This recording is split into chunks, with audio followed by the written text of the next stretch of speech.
Yeah. All right, child labor laws in full effect. Yeah, that's right. Let's go. We got some dancing going on. It won't be me, and I don't think it's going to be Nick. I don't see that happening too much either. He is an enigma, man. He is. I'm an enigma, I bet Nick's got some moves. Dancing. Nick, you on Nick, you going boot scoot and boogie and or in Knoxville or anywhere else? No, I ain't doing. I'm not. No, I'd pull a muscle. I got 2 left feet. I'm not connecting the drinking bone to the hip bone to the front bone or anything like that today. Very good, very good. I Nick, like that. I mean, I'm not trying to get ahead of ourselves here, man, but obviously, an engagement went through and everything. Congratulations. I think we haven't had you on the show since that happened. We've been talking about it a lot, but haven't had you on the show. How you feeling about the first dance and everything? See, I'm feeling pretty good about that. Okay. I think. Trying to think of the songs that we've picked. If I'm not mistaken, I think Rocket Top, obviously. No, it's not that. Now that's getting involved somehow. She has said she'll involve that somehow. Okay, you got to do that. I think it's a song called "Wondering Why" by the Red Clay Strays. I think that is the first dance song. It's a lot of words. I have Red Clay Strays. Yes. Okay. It's called "Wondering Why." Brent, you gonna get us a little sample here? Gonna get us kicked off YouTube? What's the Red Clay Straight? Am I supposed to have heard of those? No, I don't know a lot. Don't look at me. They're ascending right now. They're ascending. They haven't shot the moon yet, but they're rounding orbit to shoot the moon here. They're really starting to come into their own. Is what you're saying? Okay, I got you. When you look at them, the front man for this band looks like a man from a 50s band with a big pompadour haircut. Okay. It's big, tall up front. Think not Johnny Bravo. Maybe Johnny Bravo? Jimmy Neutron? No. Oh. Kind of, actually, yeah. Jimmy Neutron would be a better compare. I got you, man. Big. Okay, so he's kind of like an Elvis type, right? Yeah, you kind of get that vibe from him. I'm not mad at this. I'm gonna like this. I'm not mad at this. They've got some great stuff. They're Red Clay Strays. Yeah, they're from Mobile, Alabama. Okay. By the way, this song has 12 million views on YouTube. Over the last year. So you're right. It's probably just it's shot off in the last year. Yeah. All right, I like this. By all means, keep playing it. So we get kicked off YouTube, though. I mean, we're just promoting them. Dude, you don't know how the rules and regulations work, huh? Fair use for 12 seconds. It's on YouTube. I know, man, but I'm just saying. I'm trying to help the show out. New Year's resolution, get kicked off YouTube. At least for a day, suspended. Yeah, we're fine. All right, well, that's good stuff. One of the great things, we were in Nashville a few weeks back. One of the great things is Luke Combs has this new bar, really cool bar, actually. It's like 3 floors. I think it was the best one because they all have them. Sure. And I think it was, though Eric Church's was pretty cool too. But anyway, they have I don't know if they do it every night or whatever, but they do the line dancing. And they give like lessons and all that stuff. Now, listen, I wasn't doing it, but I was watching it. And the people watching is fantastic. Like the people, I mean, just some people that are just so absorbed in it. Oh, yeah. And some are so like really good at it, right? Yeah. And I'm just like, I can't do that. Like, I can't do that. I have never done that. I won't do that. Like, there was a moment, like, we got married real young, and I was like, I didn't want to do, like, the first dance. I don't want to dance. I don't like dancing. I didn't like dancing in a high school dance. I don't like it. But I could do the slow dance enough. But then there was a part of me, like, or let's just say, like, at the kids' weddings or something like that, hopefully someday, I'm going to, like, go get dance lessons and just, like, break one out because it would be unexpected. Well, you know, but I don't think I can do it. You have to do it with Kaylee one day. Well, yeah, the slow dance, I think you can do that. Like, I can do enough of that. Yeah, I got But I'm talking, like, break something off that, like, is totally unexpected. Okay. I got you. It would be it's cool in concept. Okay. It will never happen. Like, I won't do it. It doesn't, you'd be surprised we can learn on YouTube in, like, a couple hours. Dude, I have no rhythm. He's not wrong. But I'm in the same boat. I've got no rhythm. So, and she wanted like line dancing or square dancing at the wedding. Like that was fully in the. Cool. I'm okay with and that. I was actually excited for it. I learned square dancing in elementary school, but I hadn't done line dancing, and it looks fun. They do that in Tennessee. Where do you? Georgia. I don't know why Georgia, we went over this, but I remember this distinctly. We for some reason I've heard of that before. Dance. I have heard of that. I don't know like why. In it was gym? in PE class. Yeah. Yeah.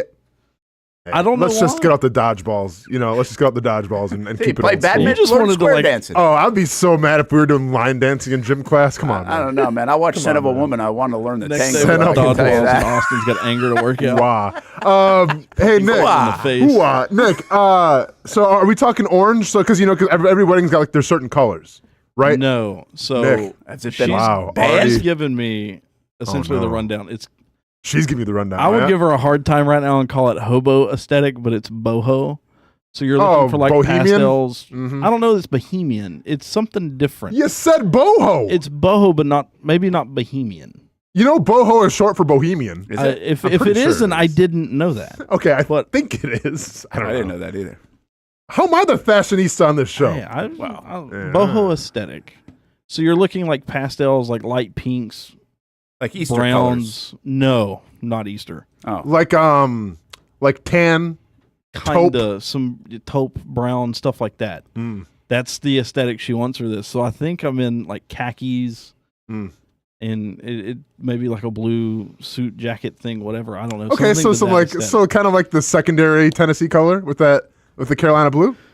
It's not Carolina. Or whatever you call. You know what I'm saying, man? The light baby blue, the baby volunteer like blue. What do you call it?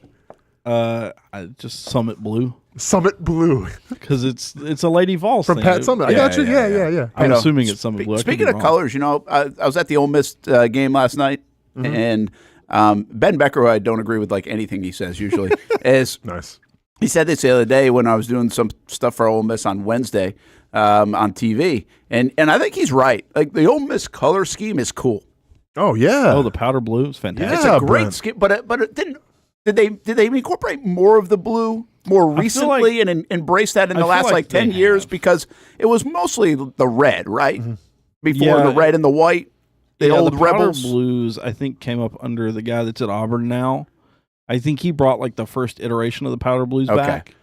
Then Ole Miss went through a slump, and the guys after that, and then Kiffin's brought it back more. Yeah, because like they were practicing at UNF this week, and I saw their bus, and they had the big bus was like the red and the navy blue and everything else. But then they've got so they have everything. It's amazing, the caravan of things that the college football teams travel with, and they have them at Taxslayer Gator Bowl last night at Everbank Stadium, and they've got like the 18-wheeler rig, like the truck part. What do they call it? The big rig? Well, yeah, the big rig part, right? Not the trailer part, and it is, you know when you get a good looking big rig, like a new one, you can tell when you're driving down the road. It's like talking about that Bozard built 350. Yeah, I know what you're talking about. I'm talking about those chicken lights on it. But you know what? It's like it's brand new.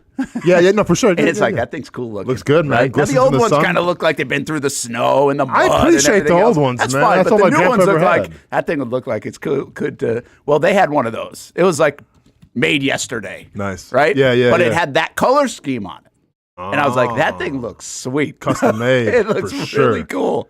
And the color scheme of Ole Miss is really good. Now, what I did say to Becker on Wednesday, I was like, well, you know what? When you score as many points as they do, the color scheme looks even better. No, who you telling, man? Right. Who you telling? Because that's what they do. Yeah. Shout out to ACC for representing again. Yeah, well, we knew this was a mismatch from the jump. I mean, it was 17-point difference. They're on like their third quarterback or something, Duke is. They're not as good as Ole Miss anyway. No. And I just don't think I'm surprised.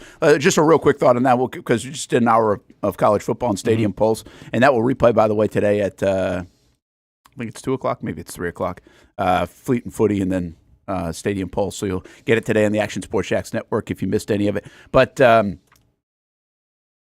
everybody's talking about the crowd last night, right? And the crowd's not great. And just for clarity here, the crowd's not great. I mean, the bowl games are not what they used to be. And sometimes the matchup, you get Notre Dame here. Did they play Navy a couple? No, they wouldn't have played Navy a couple years ago. But Notre Dame, whoever they played, great crowd. South Carolina. It was South Carolina. Great crowd, right? They did do a Notre Dame Navy here, neutral site years ago. But it was like great crowd. Well, if you had Florida and so-and-so, it would have been a great crowd. But the bowls have a way to pick things out, and it seems like the Taxslayer Gator Bowl, quite frankly, gets screwed on the game that they want to get just about every year. Yeah. So, but it's not the only thing. I know everybody's like, it should be 60,000 people. Like, people get enamored with the crowd stuff. It's not just a Jacksonville thing. It's a bowl game thing. I wouldn't say they don't care. They want it to sell tickets. They want that. But the TV ratings matter so much that you can't lose sight about that. Like, that's what really kind of matters is the TV ratings. If you're a Taxslayer and you get the name on the field and you got your logo on it, you're looking at a national audience. Sure. You're not playing to 60,000 people. You're playing to a national audience, which is millions of people. And this bowl game, my guess is it's going to do well. They had Georgia Notre Dame lead into it. Mm-hmm. And there was a big fuss almost when it was going to be an 8:45 game because they're like, wait a minute, we were the only show on TV. Remember, no NFL last night.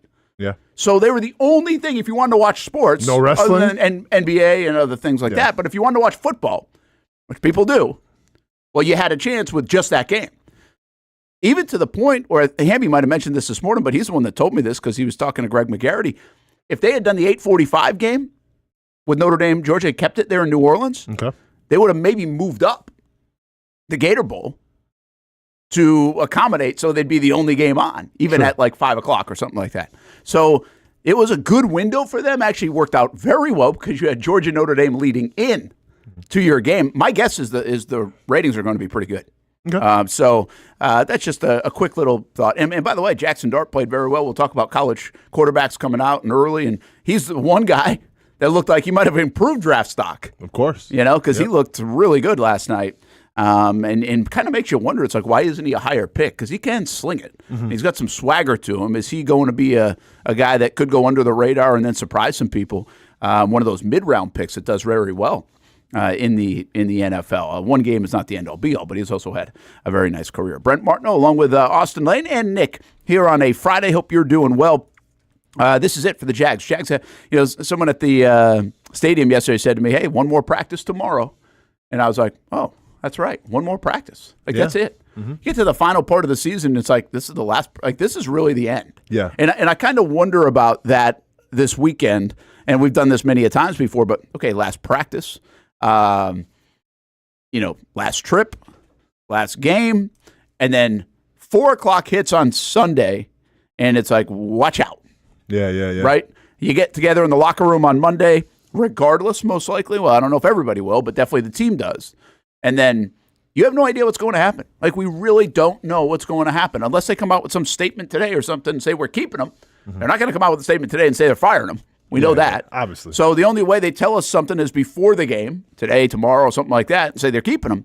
We really have no idea what happens at 4 o'clock on for about a 4 or 5 minute window on Sunday. And I wonder what that means for players, that uncertainty. You've dealt with that before. Yeah, I mean, here's what I think. And we kind of talked about this yesterday off air a little bit. I think if the plan was to keep Doug Peterson or keep both of them, Trent Baalke and Doug Peterson, I feel like it would be best to announce it before the Colts game. Yeah, so I agree with you. Saturday evening, Sunday morning. And the reason why I say that is because the last thing you want is to just kind of like keep it hush-hush until after the game. Because what happens if the Colts come out and beat the Jaguars by 30? Probably not going to happen. But let's just say for theory, they do that. Well, then it's going to look really bad if you get beat by 30 by the Colts and all of a sudden you go, oh, hey, by the way, we're keeping Doug Pearson and Trent Baalke. But if you come out and kind of get ahead of it a little bit and say, you know what, we're going to retain these guys going into the game, at least number one, the players know. But number two, I feel like you're not going to build yourselves up for even more bad feedback, like more True.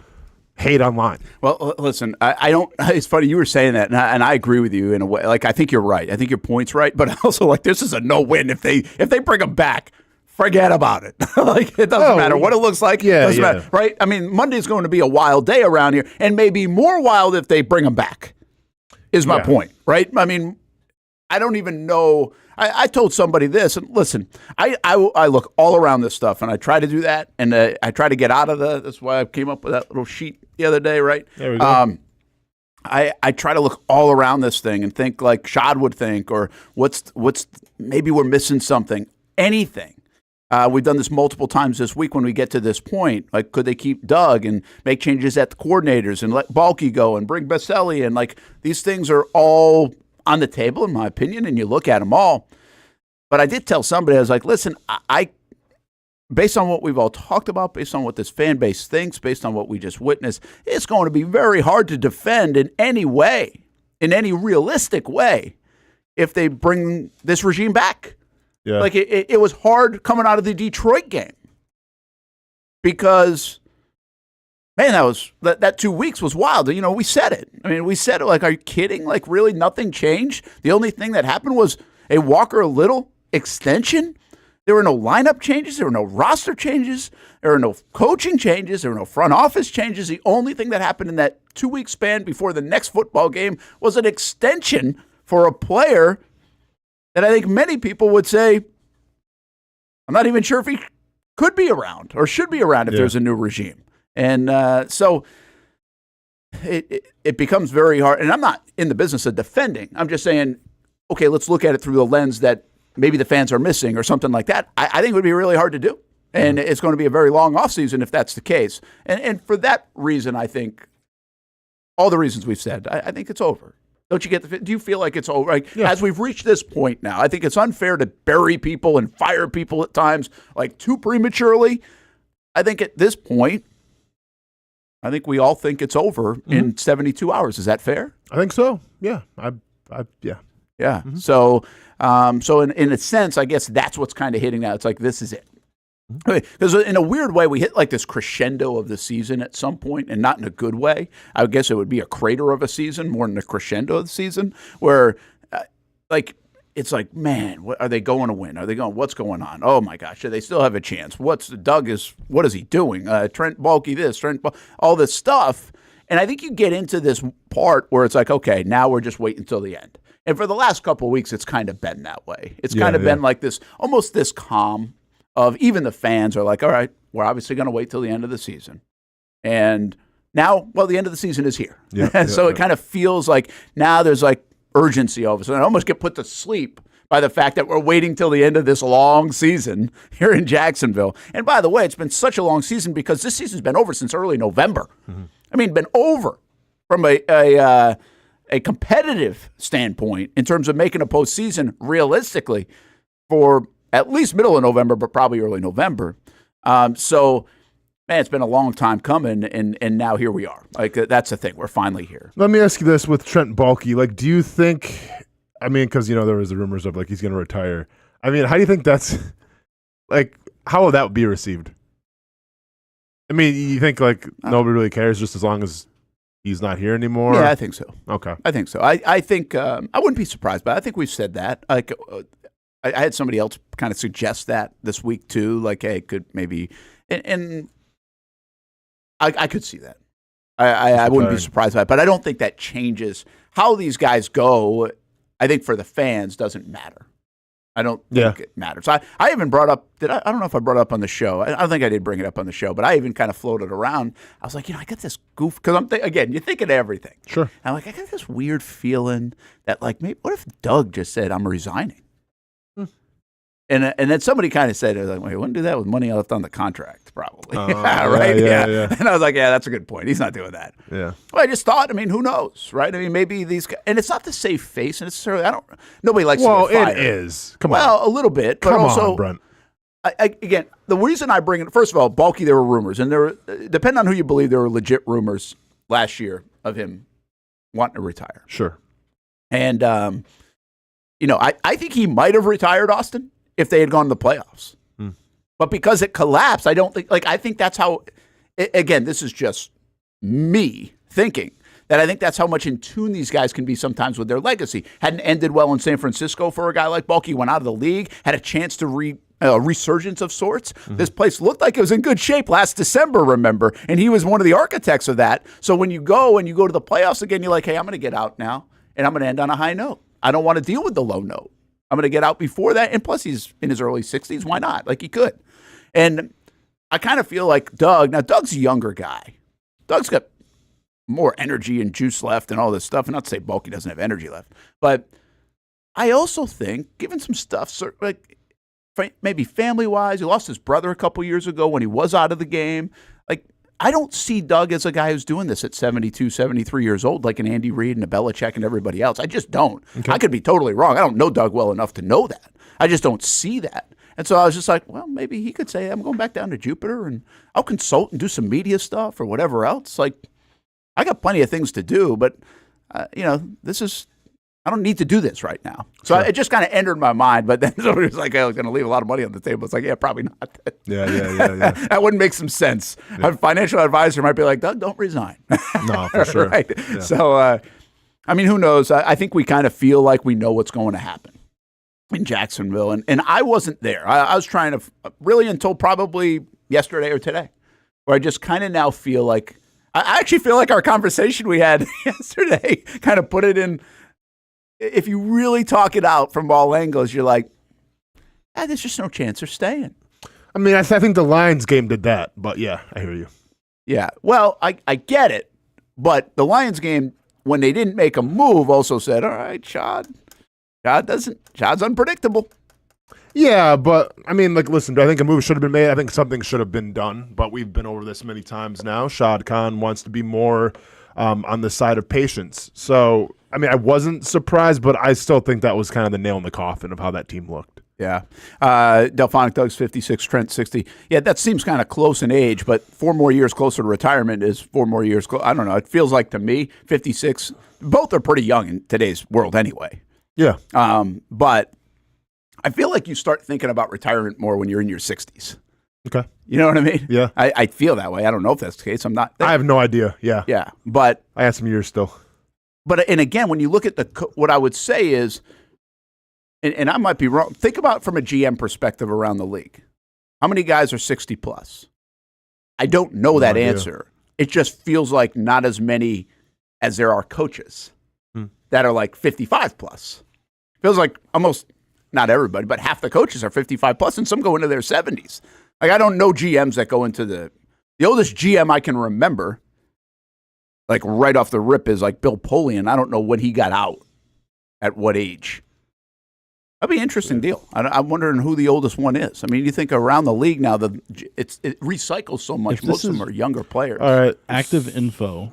The oldest that isn't Jerry Jones. Oh, Jerry Jones, yeah. Is Baalke at 60.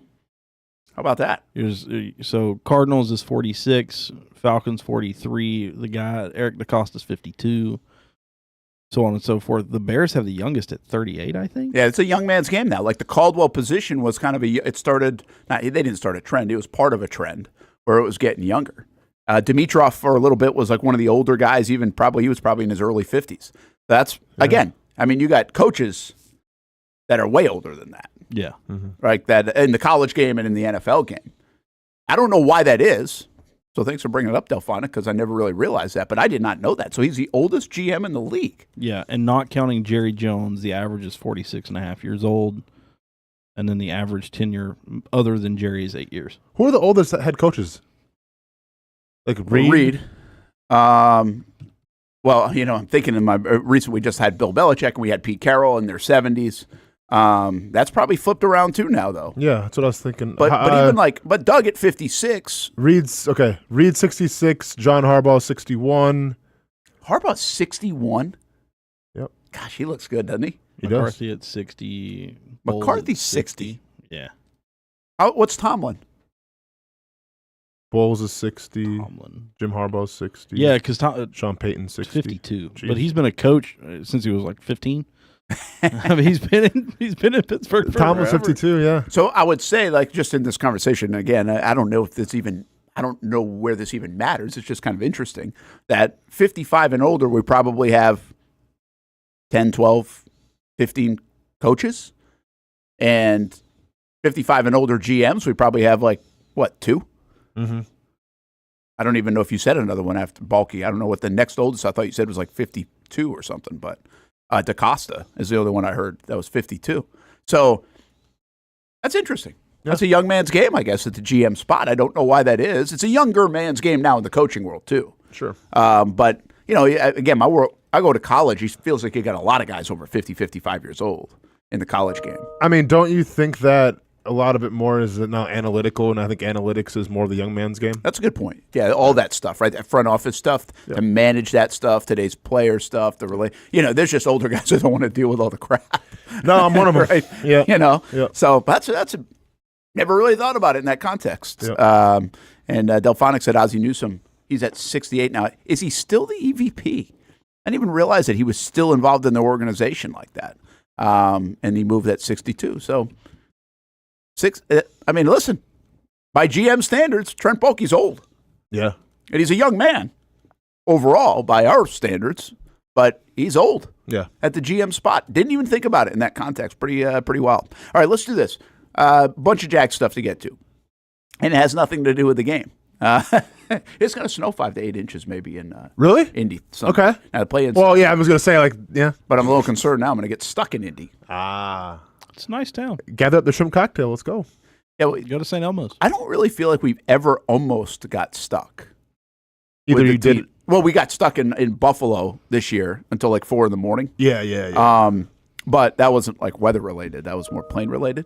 And but I don't feel over the years traveling with the Jags a bunch of times. I don't feel like it's even, which is pretty wild because you'd think you'd play a late game where it might have some snow impact, and I don't remember it. I think it's really in the early games of the Hurricanes and stuff like that where you might have a little delay or moved up, or that's where your travel stuff down here gets messed up. I'm kind of curious. I don't, does the airport at 5 to 8 inches, does that delay things, shut things down a little bit? Charter flights, does that matter? I'm not sure, so we'll see. Take the yacht. What river is that? What river is that? I don't know. Figure it out, man. Trying to get to here. Figure it out. It's snowing 5 to 8 inches. It's 22 degrees with 15 to 20 no, that's an winds. icebreaker, man. No, that's an icebreaker. You can break the ice with that big boy. Come on now. I think he's got a point. No thanks. I think I'll drive. Yeah. When we come back, how good is the Jags job? I don't know how people feel about it, but there's one publication that says it's the best. And are they right? We'll talk about it when we come back. Brent and Austen Show on a Friday. Hang out with us. Jump in the conversation, of course, on Twitter, on Facebook, on YouTube, on Twitch, even if you do that as well. And we'll be back on a Friday on the Brent and Austen Show on the Action Sports Jax 24/7 network. Good for Christian Kirk. He and his wife having a baby in 2025. I tell you what, every Jags player is either getting married, or having a baby, it feels like. Has Trevor had the baby yet? No, but I've heard it's like any moment. No, seriously. Like, I don't know when they were actually due, but I think it's like ahead of schedule from what I understand. Okay. So any moment. And we'll see if Trevor talks in the locker room Monday. Yeah. I'm not sure, that clear out the locker room day. We're not sure if he's talking. Obviously coming off surgery and pending what goes on with the baby. But congrats to Christian Kirk and his wife. Always good hanging out with him at String Sports Brewery. Jags Report Live. One more of those on Monday in Jax Beach, by the way. When it comes to trucks, I know exactly what I want. And at Bozard Ford, they make it easy to get exactly that. Let's go make this truck a little more my style. With Bozard Built, I can create my perfect truck right here. Lift kit? Check. Premium wheels? You bet. Advanced lighting package? Oh yeah. The Bozard team works their magic.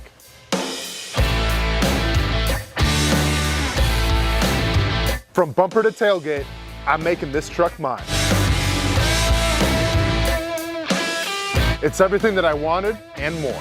From the field to the gym to weekend adventures. This truck's built for my journey. Bozard Built. Customized for your lifestyle, built to exceed your expectations. Check out the inventory and available options at bozardbuilt.com. Unleash your dream ride. Customized, covered, and Bozard approved.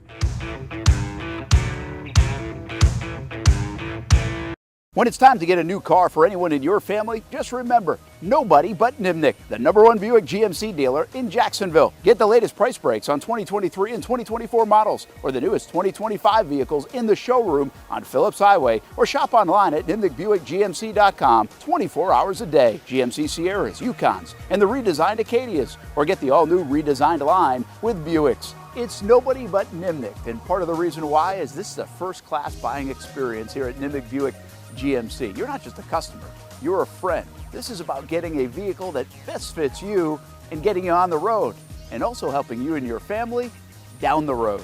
Nimnick has a treating you right guarantee, courtesy, respect, fairness. And most Buicks, GMCs, and Jacksonville's only Car Bravo dealer, nobody but Nimnick. Who has put in the most years and stands behind a better experience? Nobody but Nimnick. GMC. We are professional grade.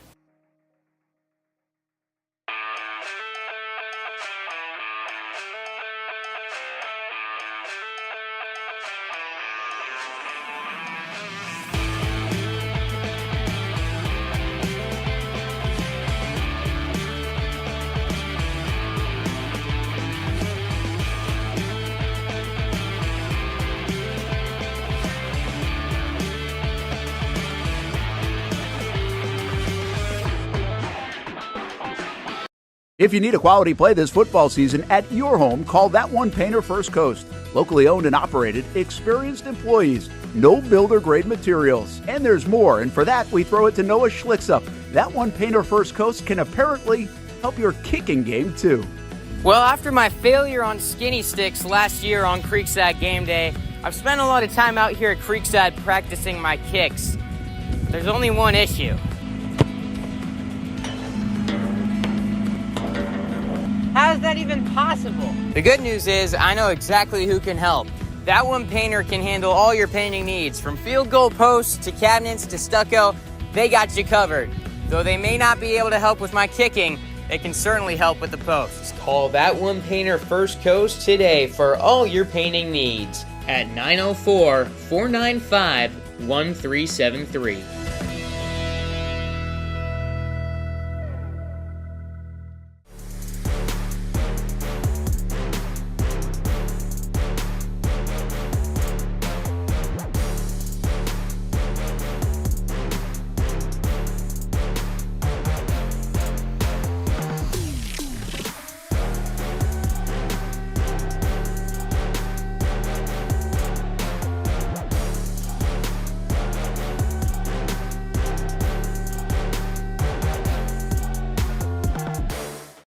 Everyone loves a good game night. Here you don't have to be the host. You don't have to clean up. They bring the food and drinks to you, and you can watch whatever you want on the big screens. It's more than a card room. It's a night full of fun with friends.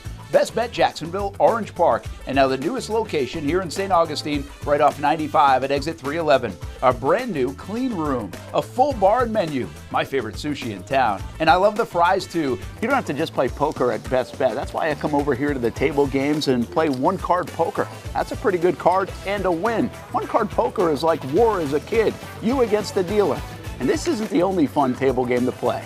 A friendly staff, a lot of fun. It's a good night out at Best Bet Jacksonville, Orange Park, and the newest location in St. Augustine. You can be a serious player or a novice. It doesn't matter. If winning equals fun, you're a winner every time at Best Bet. I'll save you a seat, and I'll see you down here at Best Bet St. Augustine. Welcome back to the Brent and Austen Show, streaming on the Action Sports Jax 24/7 network. UNF Ospreys at home yesterday to open ASUN play, and man, this is one they're going to want back. I mean, they looked really good in the first half. They were up 16 at one time in the first half, and as they were looking like they were going to even make it more, 2 quick threes by Austin Peay settled the game down, and then they had plenty of time left. They had the whole second half, and they just chipped away, and then they went on a crazy run at the end, and Ospreys ended up losing by 8 points. I mean, that's a 24-point flip. So really, not a good loss. There's no other way to say it. Any losses never feel good, but that one stings a bit more against a good team in the ASUN. So from tiebreaker scenario, it's the only time they'll play them this year. They get Lipscomb on Saturday. So it's a tough start to the year for JU and UNF, who figure to be a part of this thing, but they get 2 of the best in the ASUN right off the rip, but they get them at home, and both of them lost. Lipscomb beat JU in a close one last night, too. So try to steal. I mean, I think both teams kind of would go for a split here if you could get one. Mm-hmm. So we'll see. And again, I mean, we know how this works. It's really about 3 games in March, but you want to set yourself up well. And both teams have had nice wins, right? Georgia Tech for JU they beat. And I'm sorry, not Georgia Tech. They beat no, they beat Georgia Tech. UNF beat South Carolina and Georgia Tech. Yeah. Who did JU beat? JU beat somebody. I forget. It's been a long time now. They beat a Power 4 too. Okay. So, but 3 big wins. So it shows you what they're capable of. Of course, is my point.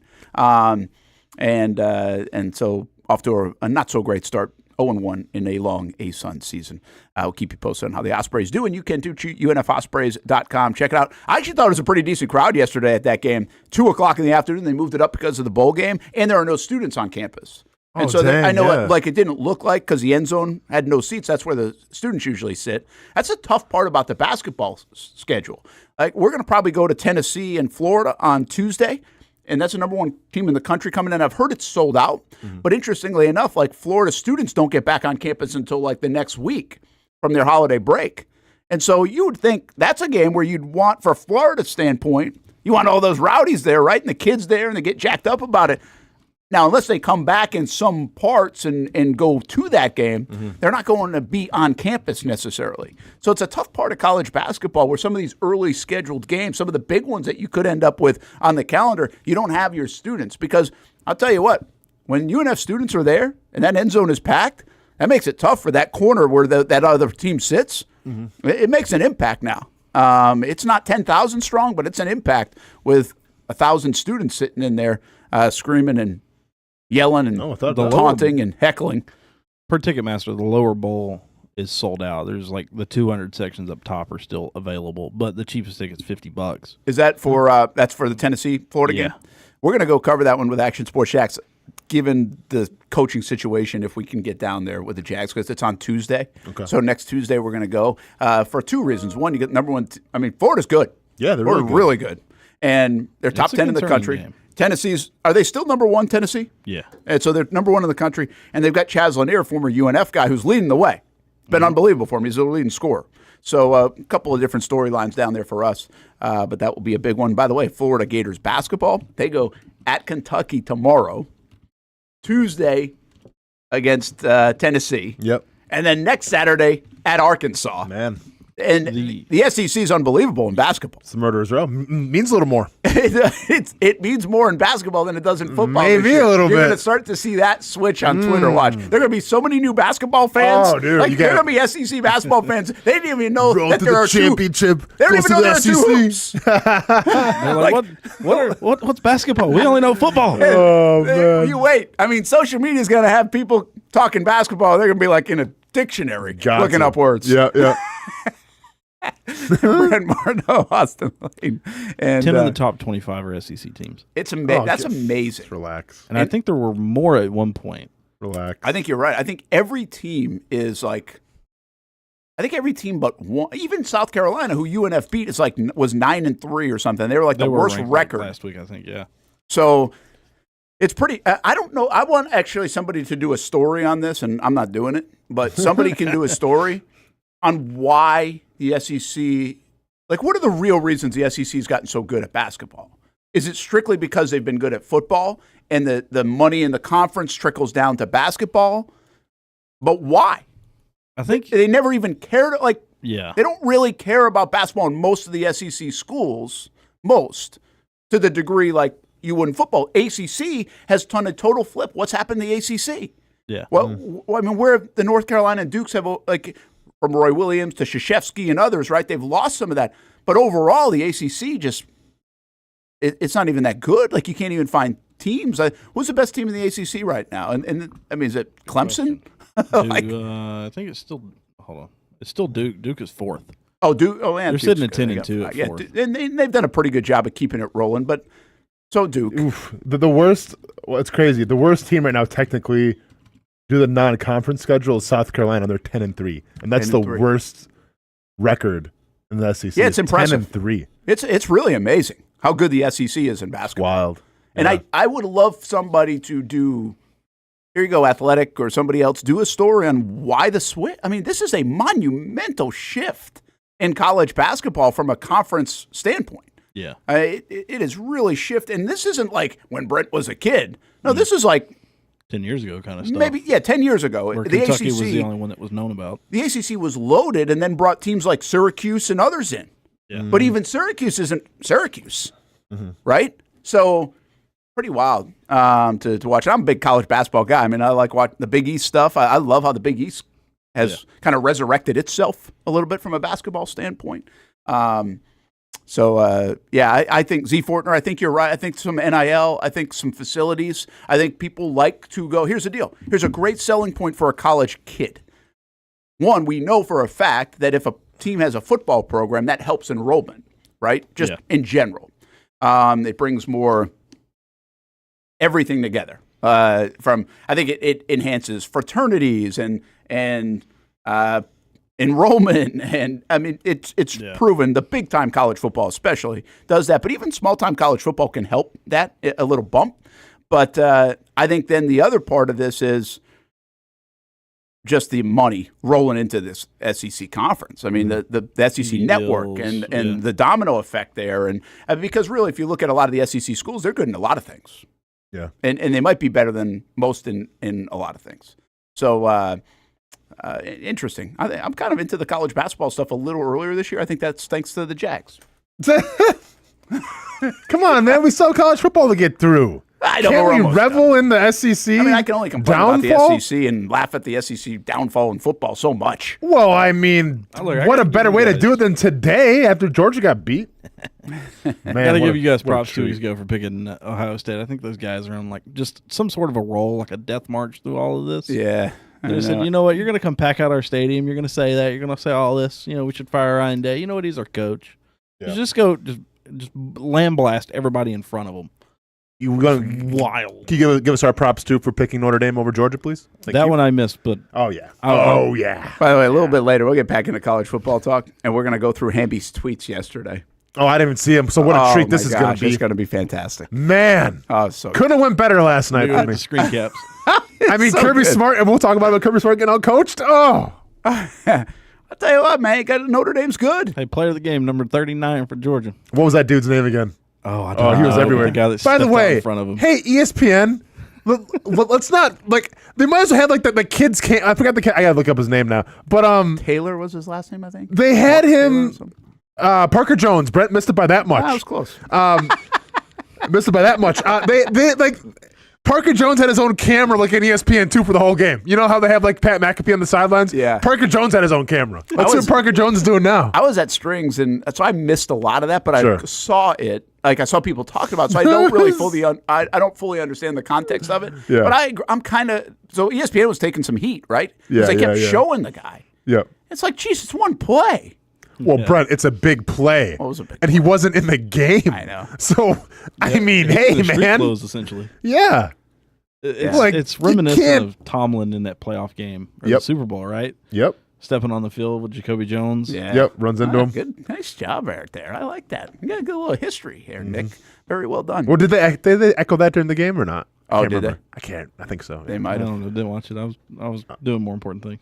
Fair. Mexican food. Fair. Planning the wedding. Hey, how good is the Jags job? There might be as many as 9 jobs open. Sure. Maybe that lands at 7 or whatever, but it's pretty typical these days in the NFL. The cycle is short for these coaches.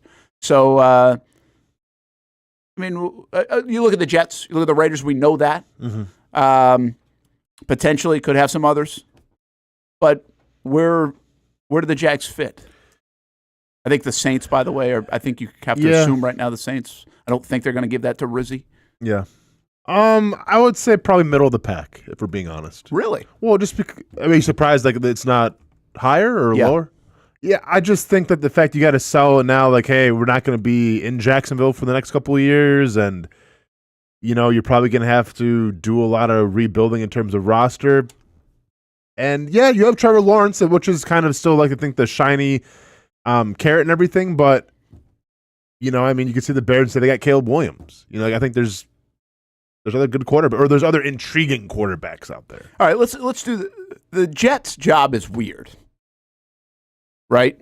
Because you don't know what the quarterback situation's like. So the apples to apples job. But you're going to draft high if you don't get Aaron Rodgers. That's true. Yeah, but I think it's a shaky quarterback market.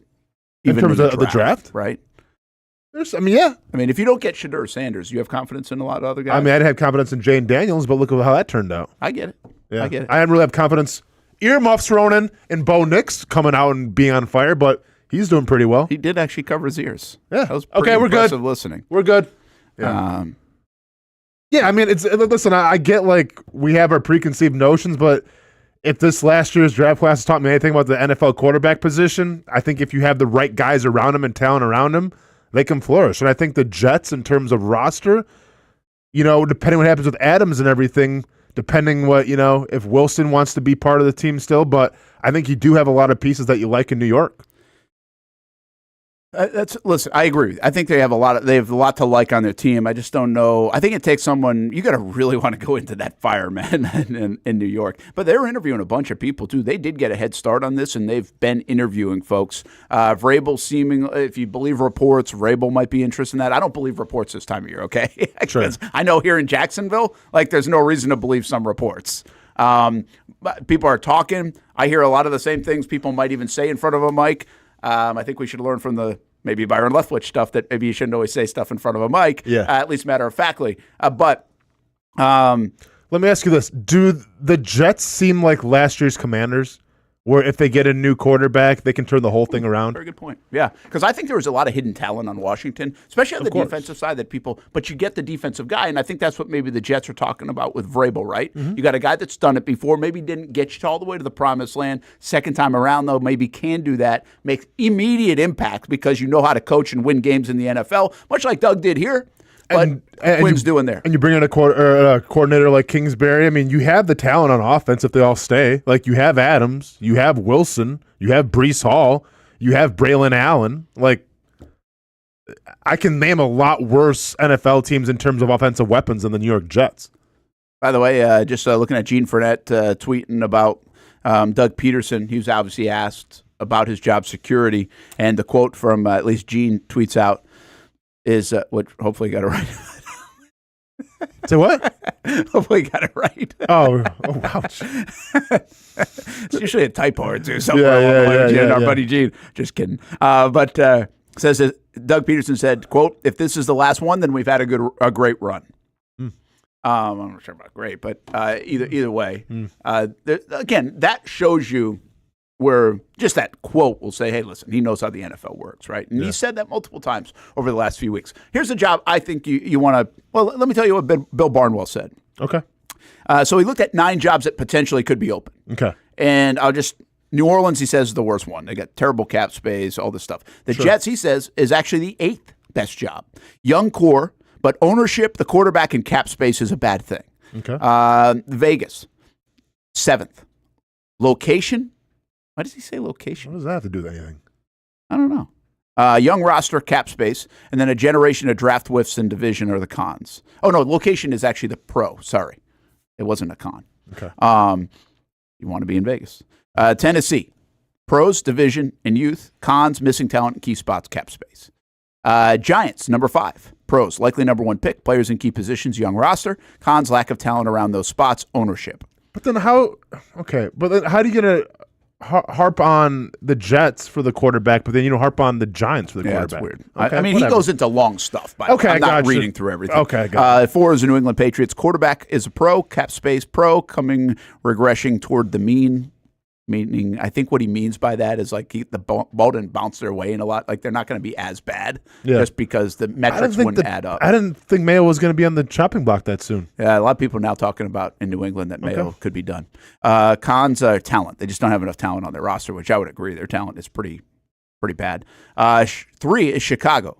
Overall, quarterback, cap space, and patient ownership are the pros. Cons, division, top-end talent, which I would agree with. The division is a major con there in Chicago because that division, they're all set. They got quarterbacks and coaches. And number 2, Miami Dolphins, potentially, if that were to come open. This is all potential. Pro is the quarterback, core talent, and location. Cons, age of roster and cap space. Well, it seemed like Miami's a little older. I would agree with that. And then the number 1 job, according to Barnwell, is the Jacksonville Jaguars. Pros, quarterback, weak division, patient ownership, location. Tax purposes, by the way, come into this location thing. High draft pick, regression to the mean coming, same type of deal where like they had 9 turnovers this year. They lost 9 close games. That's not going to happen every year in the NFL. Okay. Cons, culture rot, meaning you always lose, kind of like a Cleveland, right? Sure. Significant spending over previous 3 seasons. And we talked about yesterday, like you're stuck with some of this roster or dead money. Yeah. And then the GM. Well, so fire the GM and you get rid of the con. Sure. Right? Well, and also, you're not going to be in Jacksonville for a couple years. He doesn't say that part. Well, but I think that's a big deal. Well, I think it's a big part of the whole equation. It gets solidified by a long-term contract for a guy. Sure. But in 2025, I mean, if you're watching, I'm sure he's doing this for what's the best job to win next year. That doesn't have any impact next year. Okay. Well, it doesn't. No, I hear you. And listen, I've been the guy trumpeting that the most. Is like, hey, does this factor in? Mm-hmm. And I would suggest, even in my theory, 26 doesn't factor in a lot. Like, does a coach give a dang if you're playing in front of 43,000 or 55,000? limited capacity, doesn't impact that much. No, but I think a coach gives a dang about, like, all right, who we bring free agents? Like, do free agents care about that? Yeah, maybe. Yeah, but they also like no income tax, so maybe it offsets. Maybe. But anyway, here's what he said about. Let me get down to he has a long write-up, by the way, on this whole thing.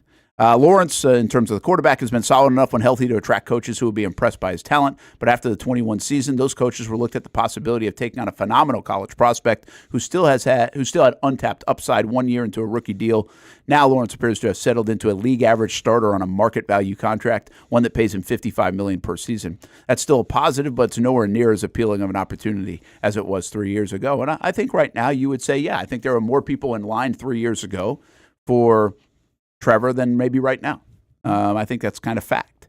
The disconcerting thing for a potential coach has to be the Jags have invested heavily throughout the roster, received so little in return. First-round pick on ETN, now prefer to play Tank Bigsby, spending more than $40 million per season on Kirk, Davis, Ingram. Yet the trio was combining to average just over 36 yards receiving before they each went down injured. Yikes. Sheriff, one of the league's highest-paid guards, been disappointing. By the way, they can get rid of the Sheriff contract pretty easy. I was looking that up last night.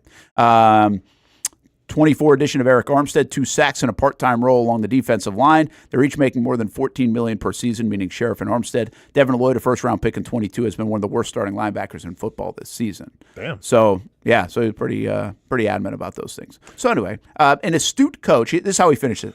An astute coach, one who reads this column, of course, he says, would also be taking over a team that projects to be better in 2025. The Jags have been without Lawrence for chunks of the season and have gone 3-9 in games decided by 7 points or fewer. They forced a league low, now 9 turnovers, 3 of which came in a narrow loss to the Vikings. In addition to that game against Minnesota, they've played the Chiefs, Eagles, Texans, and Packers close, albeit alongside blowout losses to the Bills and Lions. If they can find a coach who believes in Lawrence, there might be enough here to launch a quick turnaround. And I would agree with that. Sure. I would agree with that. I think this is a very... I believe in the reasons Barnwell believes in, too, on the turnovers and close losses. Like, I don't think those are things that add up, and I think it works the other way, too. When you win a lot of close games, when you have a lot of turnovers, I remember saying this coming off 17, you cannot rely on having all those turnovers turned into touchdowns and everything else in 18. And guess what? The Jags were kind of planning on that, and you weren't going to get that. So that's part of the formula here. You've got to get that down to a normal. Can you be normal in these kind of categories? Well, the Jags are not normal in turnovers. They are tying a franchise record low right now from the 2021 season with 9. And by the way, the other record low, I think, goes back to 2016. It's 13. There's a gap between like this record low and that record low. That's how bad it is in terms of getting turnovers. You've got to think if they threw Ronan and me and Nick out there next year in the secondary, we'd get more turnovers just because. Take it easy, but yeah. Let me play safety. I don't think I'm center good. field there, Nick. Center field. I'm about 30 yards back with a head start. Let's go, man. Wait, when they blow See past ball, me, get ball. You especially want to play safety when they're in the red zone, right? See ball, get ball. Have that goal line as a little bit of a defender with you. But anyway, I buy into some. I really do think the Jags' job going into 2025 is a good one to get a quick result, which always is a great start for any coach coming in. My number one question is really for Schott and ownership, if you make a move, who can you find that will sustain it? The sustaining has been the problem. They really are chasing sustaining. Getting that bump, I think, is going to happen. I believe that. I would put some dollars on next year the Jags having a pretty good season. I think the tea leaves add up to that. Yeah. But I agree with what that. about 26 and 27 and everything else? And can this next guy do that? Like that's the $1 million question and millions of dollars at stake. So I agree with Barnwell. I think the closest job for comparison sake, and one of this is because of Ben Johnson's been linked to both with so many. He looks like the top candidate. Is he the top candidate? Ben Johnson? Yeah. Yes. So if he's a top candidate, you really now look at the Chicago job and this job. Okay. Why? Because he's an offensive guy and he's got a young quarterback. Okay. So if you compare those two, and you've been in both places. I mean, you don't think the Jets at all? I don't think so at this stage because of the quarterback unknown. I don't think he's jumping to go work with Aaron Rodgers. And I also don't think he's got to love somebody that he could draft. Sure. Right? And he's not in a situation where it's like, hey, go get Urban Meyer because I know they're taking Trevor Lawrence. Or Chicago, I know they're taking Caleb Williams. You don't know what quarterback they're going to take. And I also would say this, and I think this is a detriment to Chicago if they want Ben Johnson, which I know a lot of their fans do. Yeah. He does not strike me, and from what we've heard, I think he's even said this publicly, is that he's not a big market guy. Like, I don't think he loves the idea of the Jets, like the Chargers, the Rams, the Bears. The Bears, Chicago's a huge market. So I don't think he loves that. I think he feels, from everything we have heard and gathered and everything else, more of a fit for a place like Jacksonville that feels a little bit more small town, if you will. I don't know how much that weighs, by the way. Yeah. But so let's take that out of the equation and let's just go Chicago and Jags. Okay. I think Chicago's defense. Their defense is in a good spot. No. I think Chicago goes like defensive coordinator. Like, you think that's the way they want to go for a head coach? Correct. Like a Vrabel type. Yes. Okay. But I guess I was looking at it more from Ben Johnson's point of view. Let's just say both of them wanted Ben Johnson. Gotcha. Which would be more attractive, do you think? The Bears or the Jaguars? I think like when you say levels of attractiveness, like beauty is kind of in the eye of the beholder. Like I see the Bears, and they're obviously a storied organization, but I also see they play in a very hard division. So it depends what you're trying to get out of it. If you're asking me, where would I go coach? Yeah, I Bears. guess. I'd go coach the Bears. So you would? Yes. Wow. And is that just because of tradition? Tradition, like not having to worry about where I'm playing the next couple of years. Yeah. Well, that's really starting to weigh on you. I've talked you into it. Dude, we talked about this, yeah. But like that's been a thing. I mean, boy, I do not want to play Minnesota, Green Bay, and Detroit for the next 3-4 years of my contract. I'd much rather play Indianapolis, Tennessee, and like that's got to factor in, right? And Houston, I mean, it's a wide open division in the AFC South. I mean, if you want success. Sure, but I think coaches like challenges too. Wow, yeah. I mean, I guess take the quarterback. Is there more upside now with Caleb Williams than there is with Trevor Lawrence? No. I mean, I think it's comparable. Like, I don't know, what are Caleb Williams' numbers his rookie year compared to Trevor Lawrence's rookie year? I don't know. Yeah, I don't either. I don't care. I think they both had their issues, right? Yeah, it doesn't matter. I mean, I just think, like, to me, the Bears, it would be like the Steelers almost, just with, like, the storied organization, the pride, all that stuff. I probably would lean more towards Chicago. I mean, I've been in both buildings. No, I know it. Yeah. Listen, I think Chicago has a lot to offer. There's a lot of things to like about Chicago. Mm-hmm. Like, I'm not trying to say, Jacksonville's a way better. It's definitely a totally different job. It's going to be it's going to be a lot harder than Jacksonville, obviously. But if you're the coach for the job, I mean, you should embrace that. You shouldn't be like, I'm worried about the Packers and the Lions and the Vikings. Like, no, you got to win. I get it, but I mean, there's still there's roadmaps. I mean, sure. It's no different to me. It's like, where do we want to live? How much are we making? Mm-hmm. Who am I working with? Mm-hmm. Who am I working for? Well, let me ask you what this. do I have to work with? And who am I playing against? Like, those are all, again, you play 6 times against the Houston Texans, the Indianapolis Colts, and the Tennessee Titans. Or you play 6 times against the Green Bay Packers, the Minnesota Vikings, or the Detroit Lions. That is a significant difference. But speaking of the sustaining part, of those 3 teams, who's going to sustain the best? I think it's Green Bay. Detroit's got a shorter window than probably Green Bay does. I don't know, man. I don't know. We in could look 2-3 at Detroit. years, what does it look like? Detroit could be. I mean, we might be looking at Dan Campbell in Detroit being like the next. I mean, what is Minnesota going to be, though? I believe that, but I'm saying in the window of winning it just with the quarterback. Hang on. Yeah, no, I think it's Detroit and then Green Bay. Like, what is Minnesota going to be in the next couple of years? They're probably going to lose their head coach this year. Like, I'm sure Flores gets a head coach opportunity. Oh, their DC, yeah. So their defense may take a step back. Mm-hmm. What are they going to do with Sam Darnold? Are you going to give him the big deal? You're going to let him walk? You take J.J. McCarthy? You're going to trade J.J. McCarthy? What's the plan there? Like, there's a lot of unknowns right now for the Minnesota. Like, it's great right now, and it couldn't be better. But who's saying next year what's going to happen? Yeah, they got to make good decisions, but they have two potential quarterbacks to pick from. It's not like they have none.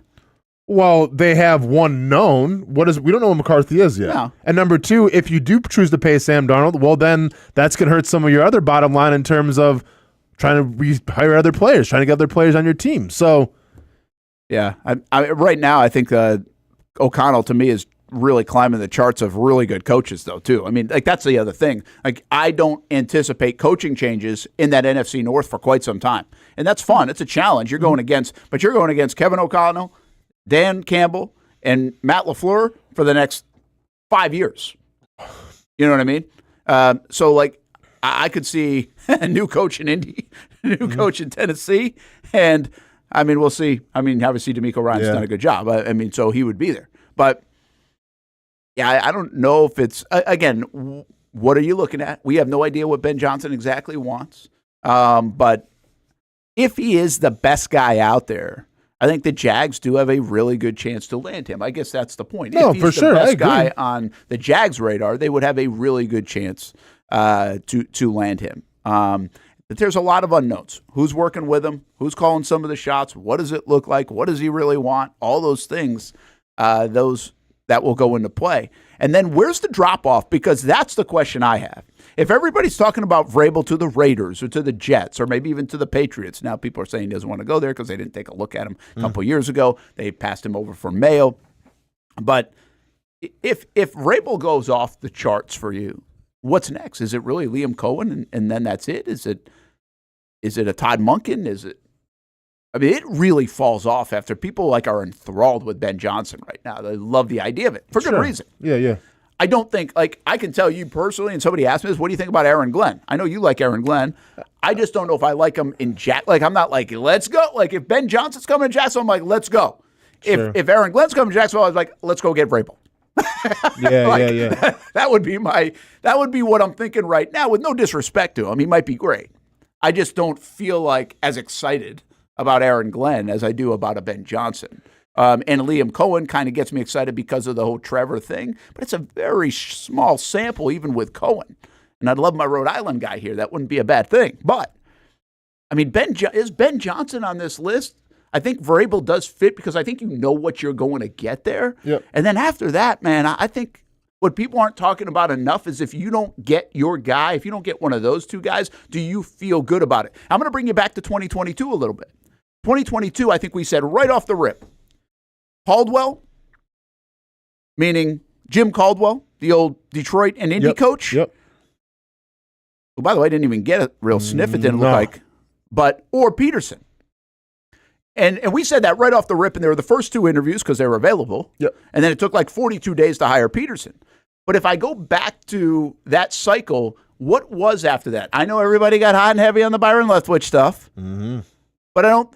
but the Jags were like the only one. Like, he wasn't interviewing everywhere else. Oh, I thought he went there. I thought he signed with them. More on that a little bit later. Then what else was? Oh, well, there's Nathaniel Hackett. Yeah. And I'm not sure he was like this whoa guy. I think people were lukewarm on Hackett around here. When I did the envelope game, they certainly seemed like they were. You had Eberflus, though, didn't you? I think I had Hackett. I thought you had Eberflus in the envelope. No, I had Hackett in the envelope. You had Hackett? Yeah, definitely did. And then Eberflus was a guy I don't think people were that excited about Eberflus. I never got excited about Eberflus even when he had the job and was doing well in Chicago. Yeah. So you know what I'm saying? There's just a drop-off. Sure. And that doesn't mean popular opinion is right, because honestly, in that cycle, when the Minnesota Vikings went after Kevin O'Connell, I was like, so what? Yeah. You know what I mean? Yeah. But if you do look back on that cycle, and I feel like I've seen a list recently, I think everybody's like now gone or going to get fired from that cycle of 2022. I think O'Connell's like the only one left, I believe. Okay. I have to go check that list, but there was a lot of jobs were open. Yeah. And yeah, Delphonic saying we didn't interview Kevin O'Connell, but O'Connell, I don't think O'Connell had a ton of interviews. I think Minnesota targeted him. And then remember, they were going on that run. That was a Super Bowl run, right, with the Rams? Yeah. During that time or close to it. But my point is, if you don't get the guy that you really want, where does that leave you? And it's a lot like free agency. It feels like this time around, like when there's a good receiver or tight end, and it's like, oh, if we don't get that guy, I don't feel really great about spending money on this. But are you forced to spend money on this? And the bottom line is, you're going to be forced to hire a coach if you fire these guys, for sure. But do you like the what you get. And now we really won't know that for another year or 2 or 3 or whatever else the guy does. I'm sure there's a decent candidate, like you say about the draft. There's probably a decent quarterback coming out of this class. You got to be the one to find him. Would you want to? Are you leaning more towards though, like the young upstart who's getting a shot, or would you want like a recycled coach? Like, would you rather have like a Vrabel type, or would you rather have like the Ben Johnson? We'll see what he's got type. Because you can throw Pete Carroll in the mix too. Like Pete Carroll's being Pete Carroll actually his name's pretty interesting to me. I really go back and forth on this. Okay, I'm just being. I've thought about this a lot. I think I'll think like Shad here. I think because I just got the guy that was the coach and successful, I go now back to the young guy. Okay. And really, if you think about it, the Jags haven't gone young offensive guy. They went Malarkey, this undershot. They went Malarkey. They went young defensive guy in Gus. Sure. And Gus wasn't super young, but still kind of young. Like he was the guy who's this guy, right? They went Marone. Mm-hmm. They went Urban. Mm-hmm. They went Doug. So the one thing he hasn't done is actually something that the rest of the league appears to be doing. And that is go young offensive guy. Yeah. So I think that's Shad's trying everything. To me, it makes a lot of sense that he's going to go that way. And I think you can't – what I talk myself into eventually, Austin, is I like the fact that Vrabel – I think he knows how to coach in the league. I think he knows how to win in the league. I think he's going to get the most out of you guys. I think I can make a case for him to say, wow, now you got a quarterback. Like you never really had a quarterback there. So there's a bunch to like about Vrabel. But I go back to who's going to be the best for the guy I just paid $275 million to. That's not important. I mean, listen, I know Trevor's important. I know the quarterback position is the most important position in football. But culture is more important than the quarterback. Here. And I think maybe I'll write an article on it on Action Sports Jacks one day. You should. I think when you bring in... I'll tease it. There you go. I think Put it in the chat. Let's go. I think that when you bring in young offensive coordinators, or even offensive coordinators in general, you have to have the pieces in place already to be successful. You can't be the guy that's going to be like, hey, we have to build a culture here. We got to bring the motivational factors here. Like, no, that already has to be put in place, a la Andy Reid in Kansas City. It was already there. All you needed was some X's and O's here, some X's and O's here, and you're all good. I think that this Jaguars team, this locker room, it needs a culture rebrand. It needs, better focus in terms of what it means to be a Jaguar. And if that's what we're talking about, then I think Mike Vrabel is more capable of bringing that out of them than maybe an unproven offensive coordinator. So I lean towards maybe the recycled coach who's been there before, who's built it up before, who can maybe do it again, as opposed to maybe more of an X's and O's guy who's not going to necessarily bring you like the culture rebuilding, but he can call some great plays and get guys in spots to be successful. I appreciate that thought, and I don't necessarily disagree with that thought. I'll tell you one of my big concerns I have with a guy like Ben Johnson. Okay. Is I have no idea what he's all about. And that's, I don't know him. I'm just saying it's Dan Campbell's program. And I know we've kind of said this, but we'll repeat it one more time. We're going to probably repeat it a bunch if the job opens up, but it's Dan Campbell's program. Yeah. You can take your offensive scheme. We did this a little bit yesterday. I think if we gave Ben Johnson the Jags offense, I think he'd do a lot better with it this year. Mm-hmm. For whatever reason, Doug and company, I think Doug knows how to play ball and coach ball, but I don't think he did a great job with their offense the last couple of years for a variety of reasons. I think Ben Johnson, the way he's cooking right now, man, I think he would do better. But that's still Dan Campbell's program. That mentality of the offensive line, that mentality of that football team, the everything is, man, Dan Campbell oozes out of that, not Ben Johnson. So that doesn't mean Ben Johnson can't be that. I just don't know that. But you do know it in a guy like Vrabel to the point. So I think that's why your point is really good. You know what you're getting with Vrabel. Is it more important as an owner to know what you're getting or to have the upside of what potential could bring? But see, here's the thing. Like, we talk about the upside. Doesn't Vrabel have upside? Like, where's the downside of Vrabel? Like, what's the issue here? Because I watched a dude who had Ryan Tannehill, who was the other quarterback?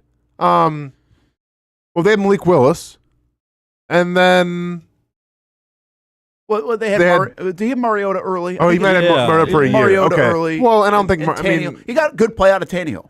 Sure. When nobody else really did, I feel like. No, he did. So, like, I mean, Tannehill wasn't as bad as everybody said, even coming out of Miami. And like, it's not even really about that because, like, he's not an offensive guru. Mike Vrabel is. But I'm saying, like, he took a team that really didn't have a lot of, like, household names, and he made them a divisional winner for a couple of years. Like, that should be touted. That should be celebrated. Exactly. So, like, I don't get, like, I don't know about Mike Vrabel. Like, I understand why Ben Johnson's the hot name right now because it is about offense, right? And no offense is clicking like the Detroit Lions right now. They can beat you any type of way. Great play calling. I get all of that. But what I don't understand is in terms of resume, in terms of what he was able to do in Tennessee, why Vrabel, I feel like it's kind of an afterthought. Yeah, I would suggest this in New York when I say upside. This is where I would argue against Vrabel a little bit. Okay. I do think we've potentially seen his ceiling. Okay. That he can get the most out of a football team. That's not a bad thing. That's not a bad ceiling. Sure. I think he got the most out of those teams in Tennessee. He gave him nice runs into the postseason. I think what you say is like, okay, what can he do with all that and a quarterback now, a quarterback that's more gifted? So with a talented offense. And I mean, yeah, I get Derrick Henry was the best running back, but I feel like having the best running back in the league without the quarterback, without the wide receivers can only get you so far. Yeah, and I just don't know if he can win the big one. I don't know if he wins like that. Like, I don't know. I don't know that stuff. Because he's also, I know they were hurt, but he's also the same guy that blew the division just like Doug did last year. Like he did it 2 years ago. Now, again, they were injured. I know when we look at the outside and we're making a case for the guy, we're like, they're injured. When we look at it from Doug's side last year, well, injuries, you can't count that. You know what I mean? But they both did the same thing. They both faded in a major way and couldn't get one more win. Doug did it last year. Vrabel did it 2 years ago. So, listen, I'm if they were to hire Mike Vrabel, I'd be fine. I'd be fine. I think a lot of the fans would. I think I just saw some in the chat. Fans would be fine. I also think right now you don't hear any of that. One of the reasons you don't hear any of that is the job's not open. Sure. Right? Which I thought of this real quick, and then we're going to take a break because we're like super late. Did the Jags make, let's actually do this on the other side. Have they made a little bit of a mistake by not firing, even last week, to start interviewing guys like Vrabel or even potentially GMs? If they're going to fire, should they have done it like they did to Gus a couple years back, where they got a little bit of a head start? Well, yeah, I mean, I think this is why a lot of NFL teams will fire their coaches during the season to get that head start. Yeah, we'll go there when we come back. I want to get your thoughts. And also, I think the Byron Leftwich stuff in hindsight, well, it's first of all validating, but also interesting. And does he become a surprise candidate in this cycle, whether it's for the Jags or somebody else? If you missed that, the latest this week on Byron Leftwich, I'll share with what he said, and I found it fascinating based on the situation of the Jags just a few years ago. We'll take a break. Brent and Austen Show. And if you don't like commercial breaks, we don't take a lot of them. But we got to get to one right now for the next few minutes here on the Brent and Austen Show on the Action Sports Jax 24/7 network. If you don't see a pit, it ain't legit. When you hear that, you think Bono's Pit Barbecue, a staple in Northeast Florida now for 75 years. A place that feels like home with friendly service, a meeting place for friends, family, or business occasions. On the menu, the corn nuggets are a favorite in our house, but there's something for everyone. Sandwiches, platters, salads, sides, desserts, and family feasts. You see Bono's all over the place in Northeast Florida. You know, there are almost 20 locations in the Jacksonville area now, so stop on by, sit down, and dine in with Bono's. You can also take it to go. There are drive-thrus in many of the locations, and they have delivery options too. Just download the Bono's app to make things easy. I signed up for the loyalty program, and you can too, to get special offers. If Jacksonville is home, few things feel more Jacksonville than Bono's Pit Barbecue. Celebrate 75 years and many more to come. Bono's Pit Barbecue. If you don't see a pit, it ain't legit. For the game day hustle and every day in between. Juggling my show, Jag Social, to going under the Friday night lights and a social life, it's a daily tournament. But this ride, MVP status. The all-new 2024 Lincoln Nautilus isn't just my car, it's my personal locker room, office on the go, and VIP lounge on wheels. Let's talk tech.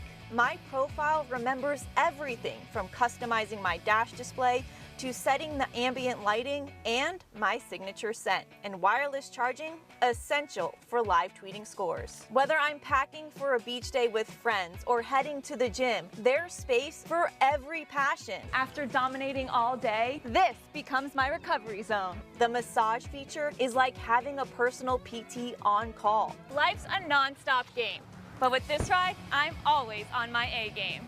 The 2024 Lincoln Nautilus Drive. You trust CGC to make your water great, and now you can trust CGC with your plumbing needs as well. Fast, convenient scheduling, licensed and insured. A quick call away at 904-552-1242. You never know when you're going to have an issue with a shower, toilet, or maybe it's a sink that sometimes is easy to fix. All right, let's be honest. I'm not fixing anything.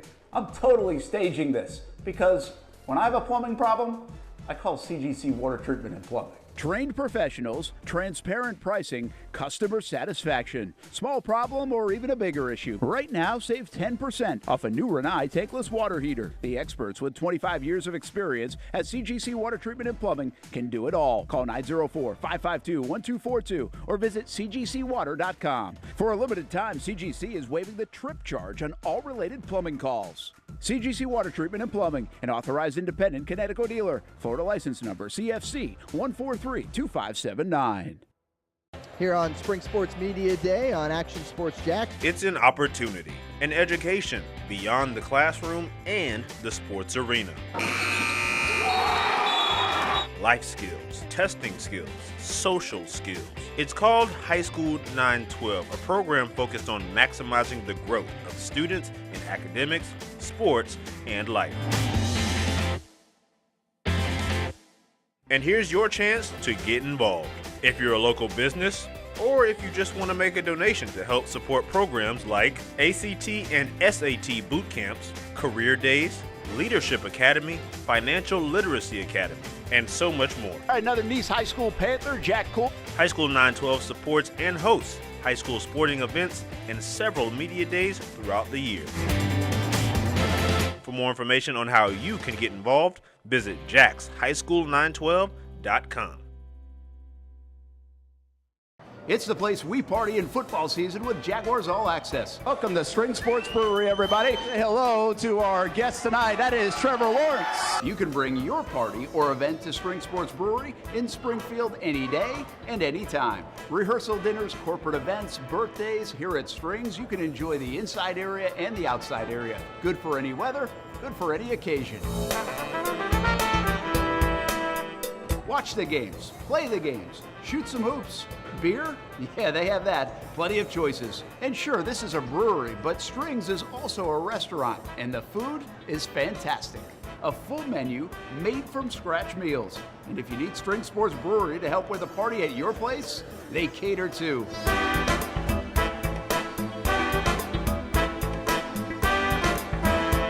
Family, beer, food, sports. Spring Sports Brewery in Springfield.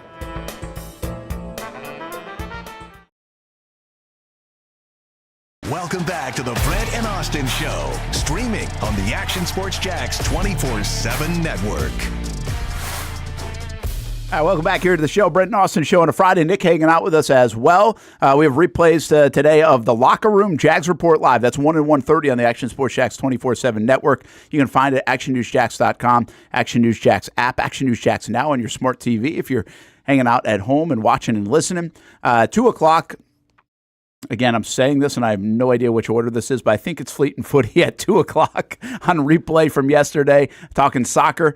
And then at 3 o'clock, it's a replay of Stadium Pulse. I think I have that correct. Before 4 o'clock, Young and Norvell show here on the Action Sports Jax 24/7 network. I set the lineup. I do the thing, and I can't remember it because I did it like a week and a half ago. So I could look it up. We're going to do better at that, by the way. I have like a meeting next week to do better at that. So you can find the whole lineup all the time a little easier, and I don't have to just tell you about it. But we also have some cool things coming in 2025, at least that we're trying, to enhance here our Action Sports Jax 24/7 network. So stay tuned for that. We had an awesome 2024 with this. Appreciate you checking it out. Appreciate checking the show out on social media and on the network and all the different things that we're doing. I've got some new ideas for some shows, and I think some of our other folks do too. So more live events, we hope, and more shows, and then obviously right here, the Brent and Austen Show. Austin's getting set to go down to South Florida. He's going to train. He's got a UFC fight. Can we say when that is now, or we're not supposed to say Hasn't officially been announced yet. Okay, so he's got a fight coming up. Flowers might be blooming. Sometime in the first quarter, we think. We hope.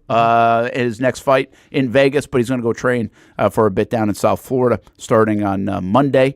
We think we're going to have a big Monday around here, by the way, with some changes coming to Jacksonville. I'll be in Indianapolis with the Jags this weekend, and then Sunday into Monday is when we'll probably get the news one way or another. Bottom line is it's simple. There's 4 scenarios. They both go. They both stay. One goes. The other goes. There's 4 scenarios. That's it. And we'll see what happens. If you missed earlier in the show, starting to feel like it's over. You know, I mean, you get a feel for it. I know logic says it's over, but no kidding. We knew this would be over. Well, you don't know anything. We don't know anything. I know you're going to get reports flying. You're going to get people in town talking like, oh, we heard this. No, they haven't. No, they haven't. Do you think Tony knows? Tony's got to know, right? Tony Khan? Yeah. I think now he does. Okay. Yeah, I think he does. Okay. But I have questioned at times whether he knows exactly what Shot's thinking. Yeah. I think at this point, when you're days away from it, you have to put some things in motion. You have to get statements ready. You have to decide where you're going to be if you're Shot. Hey, I'm going to be in Chicago, or I'm going to be here, or flying back. If Shot, I'm assuming they're not going to fire these guys on the plane. Yeah. Or after the game, because they did that with Gus and it was a bad look.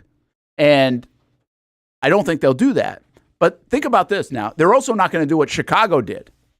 Remember Chicago? They left the Eberflus out to the media on Monday, and then or the day after that holiday game, Thanksgiving game, whatever, and they fired him the next day or something. Something like that. Whatever. Because that was the whole timeout thing, and then he tried to explain himself. Yeah. It looked bad, and then, oh, yeah, by the way, you're fired. But the organization looked bad in that, too. No, everyone the way looked did, bad, right? Yeah, just let them go. So if you actually calculate this and kind of plan this out, and I don't really know how all this works. I don't know. We were kind of figuring it out yesterday. It's did they call them both into the room? Did they call one? Hey, wait outside the office? How does that work? I don't know. I don't know how long the conversation is or whatever. But if you look at the window of opportunity and you take all that information I just told you, well, Doug usually talks in the early afternoon of Monday. Now, last year, he waited until late evening to talk, or late afternoon, early evening to talk to the media, and then fired Mike Caldwell, another thing that they goofed up. But he talked before they fired him. But if you take early afternoon, take noon on Monday, well, the Jags will be back in town somewhere around 8 o'clock on Sunday night after the game. You basically have a window from 8 until noon. So 8 at night Sunday till noon on Monday to make whatever decision and share the news if you're Shot. Yeah. There's another part of that, and I don't know this part, is will they let, if they do make a move, do they want to do that before he meets with the team at 9 o'clock on Monday morning, because that's the final time they'll meet as a football team? I'm not sure. Mm-hmm. Do you remember that, actually? When you were here when Baalke got fired? Yes. So did Baalke meet with you guys on Monday morning? Do you remember that? I don't think he did. So he had got fired Sunday night, probably? I think the last time that Baalke talked to us was before the last game. And then game happened, which I think was Tennessee, and then that was it. And then after the game, he talked, obviously. Well, yeah, I mean, after the game we talked. But then, we didn't have a team meeting. But there was never another team meeting because he was fired. So. Yeah. So do you even, I mean, I know. No, you're good. No, I don't know if I'm trying to think. Does then the owner come meet with you? Do you remember Shad meeting with you or somebody else that Gene got fired too? Yeah. So you just don't have an end of the year meeting? You just clean out your lockers? No, I can't recall that. That's a great question. I honestly don't. Yeah. You think I would remember that? Well, I think that's hard to remember. I mean, it's just one day. It's all so far ago now. Yeah. I can't remember, man. So I'm actually curious at the gymnastics of all that, right? Sure, the logistics of all that. And I don't know, but I know this. You got to make it right and do it the right way. It's important to do it the right way. And the Jags didn't do it the right way with Gus Bradley, quite frankly. And the Chicago Bears didn't do it the right way with Eberflus. And so you can do it the wrong way is the point. To answer your question, I think Shad Khan did talk to us. He did? Now that I remember. Yeah. So that would make sense. Mm-hmm. That would make sense. So I listen, I think if anything happens, I think something's going to happen Sunday night. Yeah. I think if he's staying, I think you're going to get a statement saying he's staying. You're not going to get Shad talking about it or anything else. If he goes, I think, or they go, or he goes, or whatever, somebody goes, you're going to get in. The reports will start flying from the national guys, most likely, on Sunday evening that changes are coming. So different than a home game versus an away game. Now you got to come back to Jacksonville. I think that's the important part of this in the timing. I want to get to the Byron Leftwich side of things. What the heck did I tease right before the show, right before we broke? You remember, Nick? I had asked a question about shoot. Play it back, man. Hang on. Play it back. I wanted to say, I said, hold that thought. I said, we'll get to it on the other side. And now 7 minutes later, I can't remember. We're on the other side, and we didn't hold our thoughts. It'll come to you. Want me to, okay. Don't worry about it. Okay. Let me get to the Byron Leftwich side. Yes. What did you make of the Byron Leftwich thing? As in what part of it? The rumor him coming here? Did you see the quote? No, I haven't seen the quote. Oh, okay. So he, well, let me read you exactly what Byron Leftwich said. Okay. I took a picture of it and tweeted it the other day. You should really get on Twitter more. Yeah. I'm good. I'm too busy watching college football, man. I'm busy watching Georgia get beat. Okay, so this goes back to 2022. Byron Leftwich. The story in The Athletic was like, where did Byron Leftwich go? Okay, well, first of all, I'm not going to pay for the Athletic, so there you go. I thought you stole my account. That's the first mistake. But anyway, he's like hiding out basically in Virginia. I say hiding out. He's spending time with family, kind of laying low. But the whole idea of this article is like, what's he been doing? Where he went from a candidate potentially in a, Tom Brady, Super Bowl, all that kind of stuff, to now what? Right? He was, and it was a good art. I mean, most of the article is good, but this part was really more intentional for our purposes. Okay. And so it says, that offseason, Leftwich interviewed for head coaching openings with the Chicago Bears and Jacksonville Jaguars, the team that drafted him number 7 in 2003. It was widely believed that Leftwich would receive a Jacksonville homecoming as the Jags head coach, but then came reports that Leftwich turned down the job because he didn't want to work with general manager Trent Baalke. Leftwich denies those claims. He says he had a good interview with the Jags and didn't know Baalke. Quote, the story started out of nowhere. I thought I was in a good spot, didn't even talk to anybody. I understand this business, and I'm wise enough to know not to talk about what you're going through when you're going through it. Sure. I never turned down that job because they never offered it. There are a lot of stories out there, and I never spoke on it, but I never turned it down. I was willing and ready to take that Jaguars job, Leftwich says. That's where I played. I was very interested in trying to help that situation. All hands on deck, really trying to help that situation because I know that city. I know the fan base. I thought that they had really good players down there, and you can win football games. But when I did the interviews, I knew that, okay, at the end of the day, if I don't get either, I get to go back with Mike Evans, Chris Godwin, maybe Brady, who was considering retirement, people who I built a strong relationship. I was like, I just get to go back that and coach ball. Okay. So, I mean, the moral of the story here is, remember the reports flew. It was a Tuesday night where a lot of people in town reported it. Yeah. And, actually reported that he was the guy. Correct. And I think kind of justified here, the clarity years later that Leftwich says, one, that he didn't not take the job because of the Baalke stuff. I remember that was the big thing, right? Was that Baalke somehow ruined the deal. Yeah. Because I remember I made a meme about it. That was the report, and he says, no, that's not the case. Okay. And then he also said, I never got offered the job. So, obviously, we knew the reports weren't right at the time. Yeah. Not that anybody else has admitted that. The only guy that actually admitted that, who I respect for admitting it, was Dilla, was the one that I think actually also put it out there because he breaks a lot of stuff. Sure. But he's the one that said, I got that one wrong, yeah. Which I have respect for. The other people that actually do this for a living didn't. Yeah. But I'll only say that. I had to get at least one shot in on that. Okay? That's going to be a penalty. But it's interesting in hindsight. Man, wouldn't you love to know all the stuff in hindsight? I firmly believed, again, I'll go back and say, I didn't report this. I put in my envelope when we're putting a guy's name in an envelope on who the job would be, that it would be Hackett. And I think Hackett was really close. But I can tell you this, in the 3 years since, I have not confirmed or got that denied that he was, really close. Maybe I have no we'll idea. Have to interview him one day so we can find out. So we can put that to bed. So I was still the darkest day in the show's history. I never got a chance to see him. Okay. He was with because he's with the Jets still, and he was here a couple weeks ago.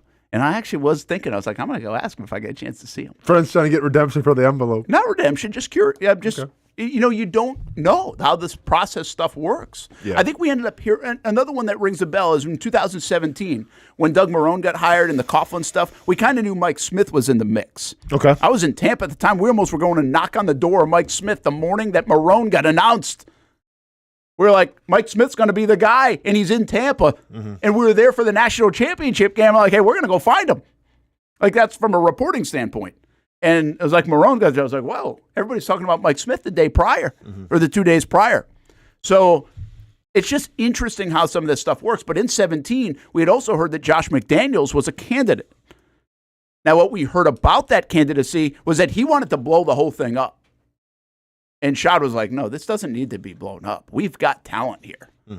And so he didn't like the vision. Now, again, I'm saying that's what we heard. Do we know that? Yeah. I don't know if that was really like Shad doesn't say in hindsight, it'd be great if he wrote a book someday and told us here's where we were in the process of everything. Yeah. But you don't get that. This is one of the few times you actually got it. Yeah. That's what I think is interesting about the Leftwich stuff is that he basically said, listen, I wasn't offered the job, but I really wanted the job.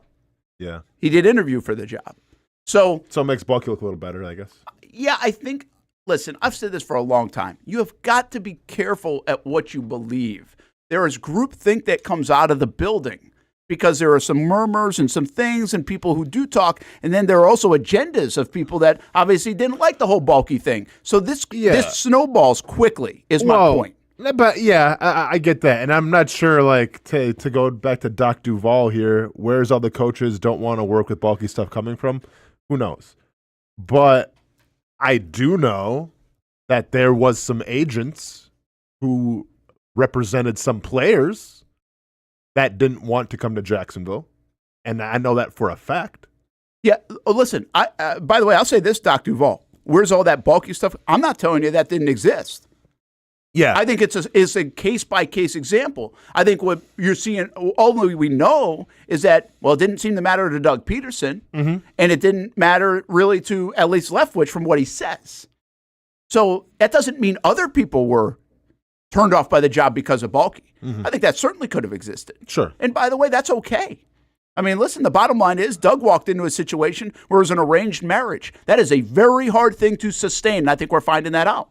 Yeah. That's hard to sustain an arranged marriage in the business world, okay? That's one thing maybe at home, I don't know. But in the business world, I think that is a hard thing to sustain. And I give these guys a lot of credit. For two guys that really didn't know each other and hadn't worked together, I think they've done a pretty admirable job, even through the tough times, of kind of sticking together on this. Now, again, I believe there's probably some finger-pointing going on and self-preservation. There has to be. Yeah. But it's not loud, Austin. No, it's not loud. It could be a lot louder in other buildings is the point. Sure. So yeah, Doc Duval, I'm not saying that isn't the case. I don't think everybody would have signed up for this job with Baalke. No. They probably wanted their own guy in and stuff like that, certainly.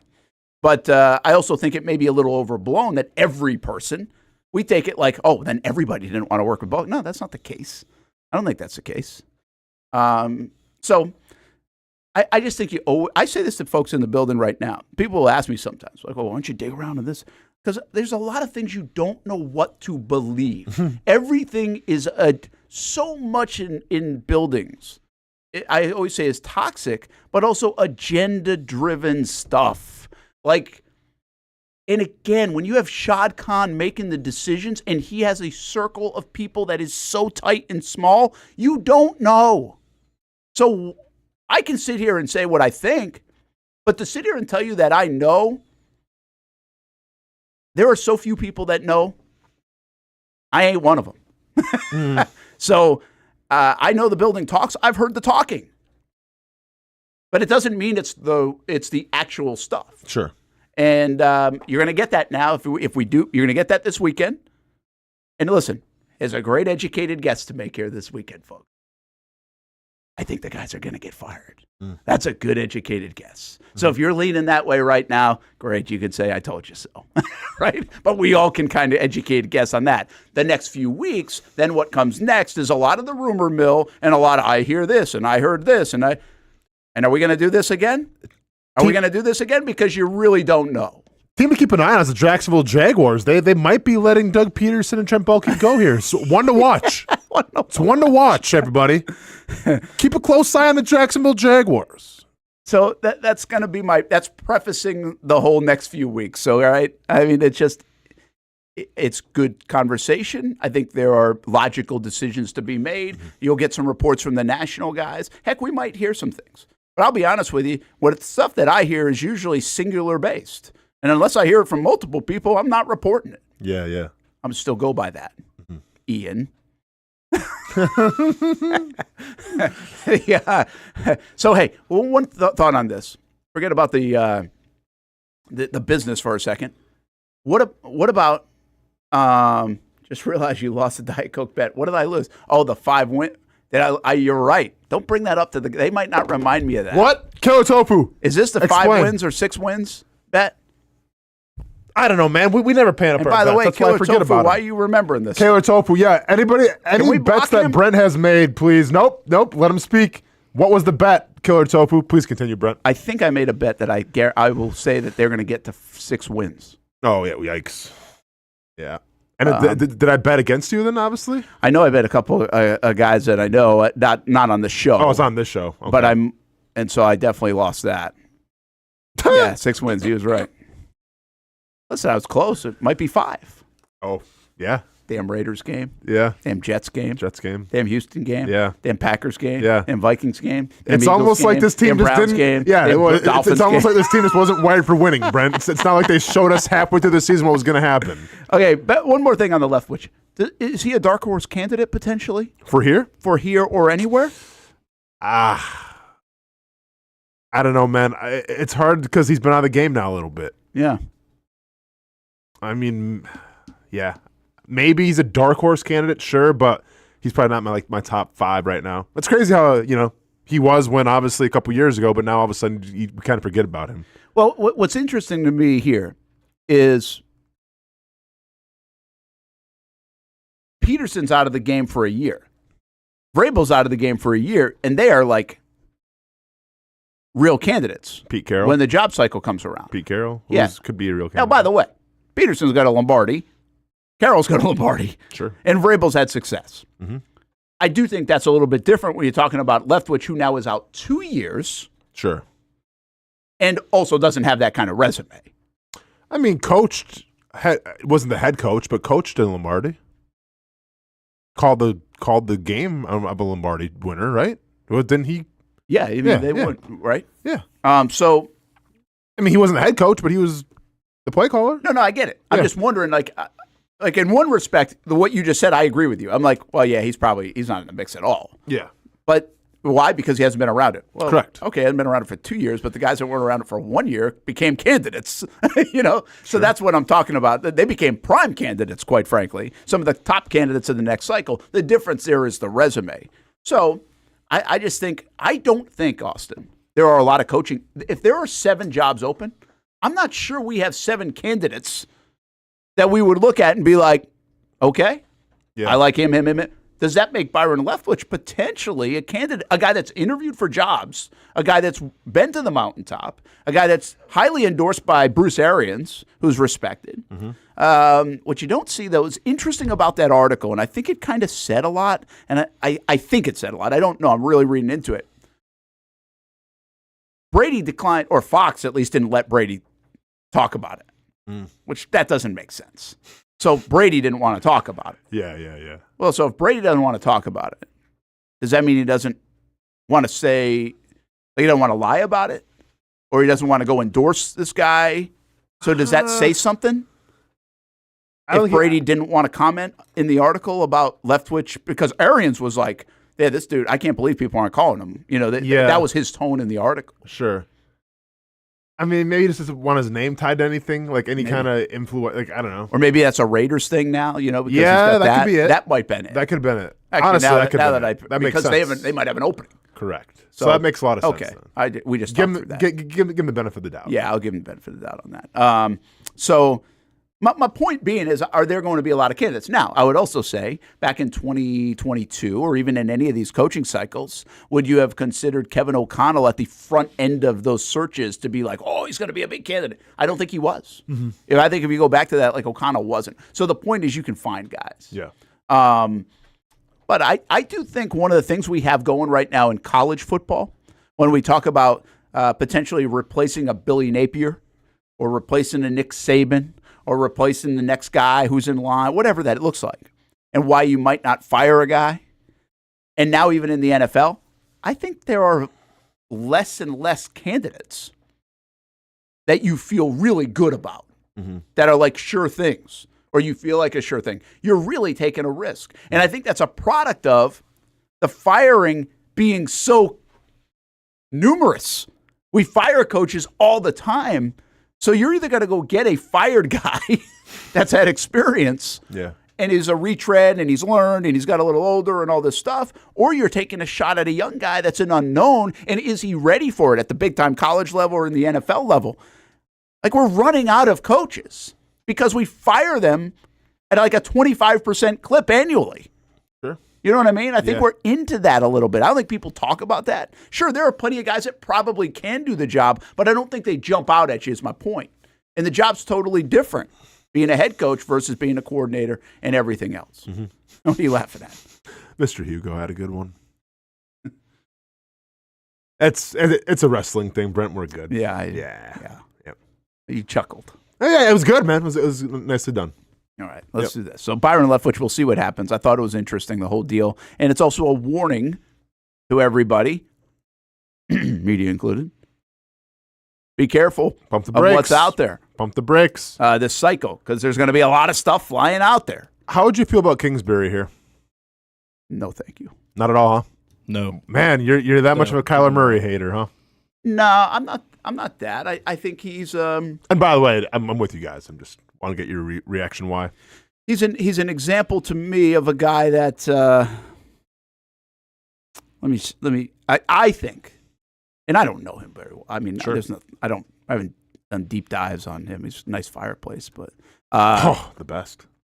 I think he's an example of a good OC and not a great head coach. Okay. Listen, he wasn't the head scratcher was he wasn't a great head coach in college by record. Sure. You know what I mean? Sure. So, but I think what he's done with Daniels in that style, I'll tell you what I did think about a little bit with the Daniels stuff and with the Kingsbury stuff recently.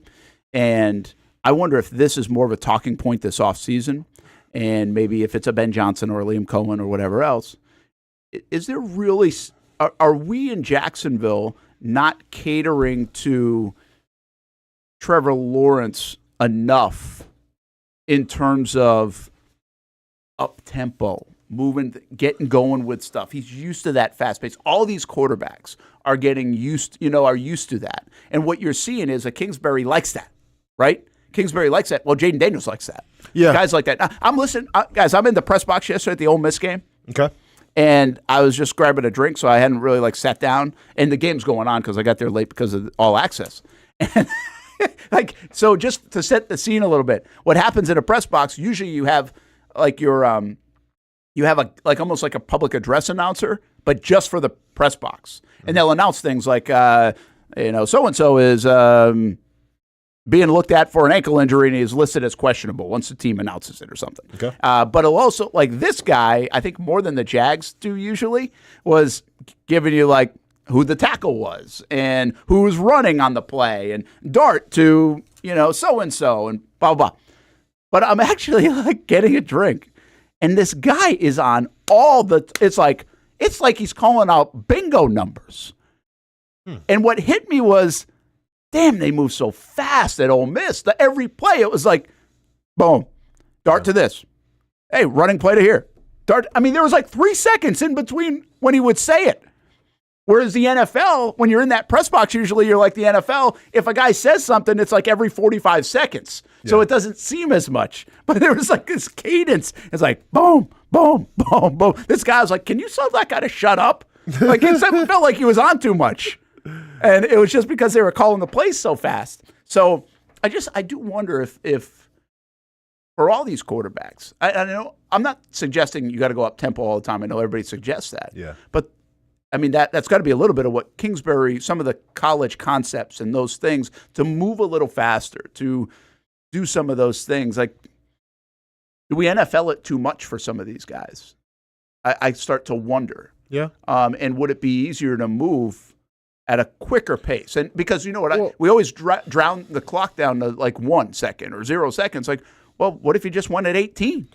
Yeah, I mean, you saw it with Chip Kelly. Like Chip Kelly, his first year kind of set the world on fire with how the Eagles offense was rolling. And then I guess just the league caught up to him a little bit and they figured it out. Maybe somewhere in between Kelly and where it's at now, though? Because I think Kelly was a little on the...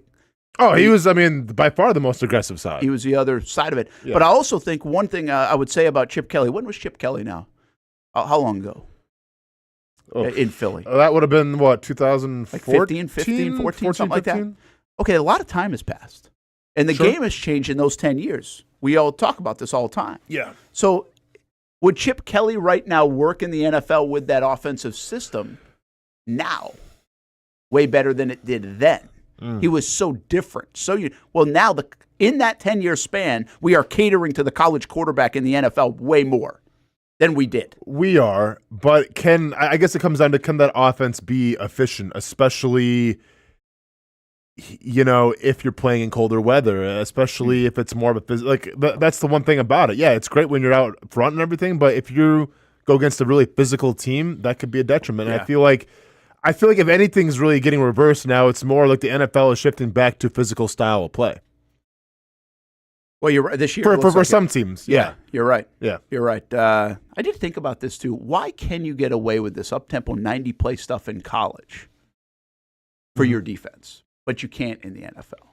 Like, why? You're not playing more players. Are you rotating more in college? I don't think so. You might be rotating more in the NFL, quite frankly. No, you probably are. I just think that it's all predicated. Okay, so like the up-tempo, it's all predicated on the defense making mistakes. Because the theory is this. The theory is that if you have a defensive call and everyone does their job accordingly, then you should limit that offense to minimal yardage, right? Because it's 11 on 11. So whether it's zone, whether it's man, if you do your job, you'll be all right. What the up-tempo brings to the table is more confusion of saying, okay, well, how can I do my job right when we can't even get the call in time on defense to see what kind of zone we're in, what kind of man we're in? So it's more based off confusion. And I think at the NFL, you have a lot more guys that are locked in, that are more cerebral, that have the high IQ, where you're not going to trick them as much as maybe some colleges. Yeah. Listen, more people would do it if they thought they should do it. Yeah. I really do wonder if Chip Kelly 10 years later would have worked better. I don't know if it would have worked, but it would have worked better. It was with Chip Kelly that Nick Foles had 27-2, right? 27 touchdowns, 2 picks. Mm-hmm. So it worked for a little bit. But could it sustain? I don't know. I mean, I'm not telling you that it could. I just think the game has really changed in the last 10 years. And now maybe we're seeing that with Kingsbury as being an OC. And he's not doing the same stuff Chip Kelly is. I get it. Yeah. But I did think, I mean, do the Jags need to move a little bit more in rhythm than stop everything and slow it down for Trevor? Does he feel comfortable? Because that's the way he's grown up playing. And can they do that more? I don't know. I don't know the answer to that. I think they're going to have to figure that out.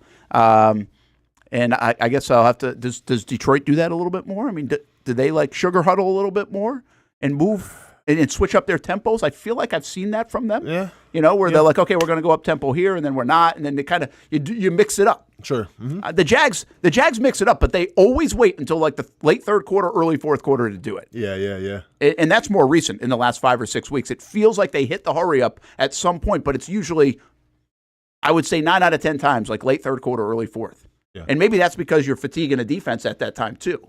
So there might be some element of that. They probably have a reason for it. We'll take a time out. Brent and Austen Show here on a Friday. Action Sports Jax 24/7 Network. Tell you about our friends at Nimnick Buick GMC. If you're holiday shopping and car shopping here this weekend, you know where to go. Nimnick Buick GMC, right off Phillips Highway. NimnickBuickGMC.com. If you're looking for a better used car shopping experience, you can find it there with Jacksonville's only Car Bravo certified dealership. And don't forget, it gives you top dollar for your trade. Nobody but Nimnick. Nimnick Buick GMC, proud to be the #1 Buick GMC dealer in Jacksonville. Check them out, NimnickBuickGMC.com, 24 hours a day, or go to the showroom right off Phillips Highway. GMC, we are professional grade. When it's time to get a new car for anyone in your family, just remember, nobody but Nimnick, the #1 Buick GMC dealer in Jacksonville. Get the latest price breaks on 2023 and 2024 models or the newest 2025 vehicles in the showroom on Phillips Highway or shop online at nimnickbuickgmc.com 24 hours a day. GMC Sierras, Yukons, and the redesigned Acadias, or get the all-new redesigned line with Buicks. It's nobody but Nimnick, and part of the reason why is this is a first-class buying experience here at Nimnick Buick GMC. You're not just a customer, you're a friend. This is about getting a vehicle that best fits you and getting you on the road, and also helping you and your family down the road. Nimnick has a treating you right guarantee, courtesy, respect, fairness, and most Buicks, GMCs, and Jacksonville's only Car Bravo dealer, nobody but Nimnick. Who has put in the most years and stands behind a better experience? Nobody but Nimnick. GMC, we are professional grade.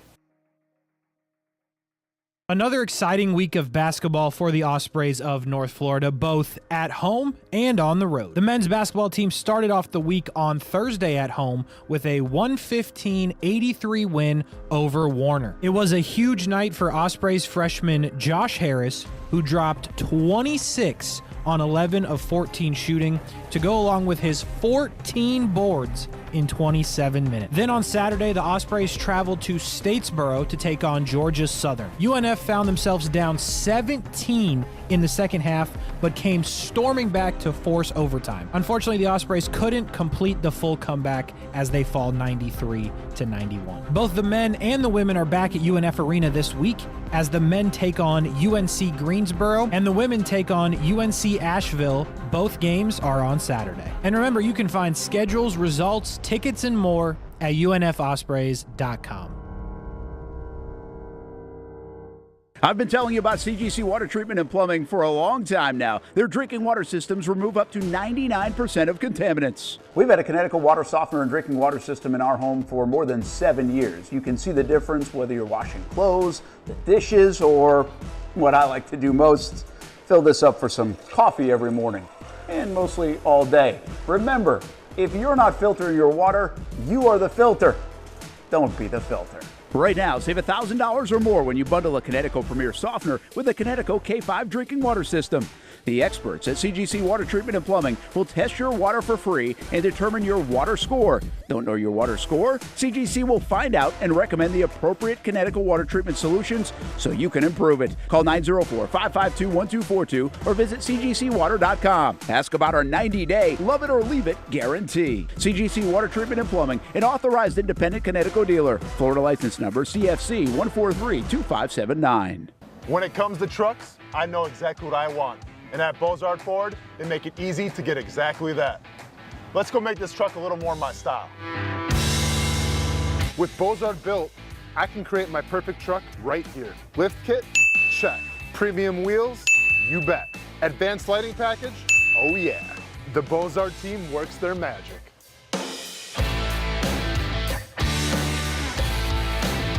From bumper to tailgate, I'm making this truck mine. It's everything that I wanted and more. From the field to the gym to weekend adventures. This truck's built for my journey. Bozard Built. Customized for your lifestyle, built to exceed your expectations. Check out the inventory and available options at bozardbuilt.com. Unleash your dream ride. Customized, covered, and Bozard approved.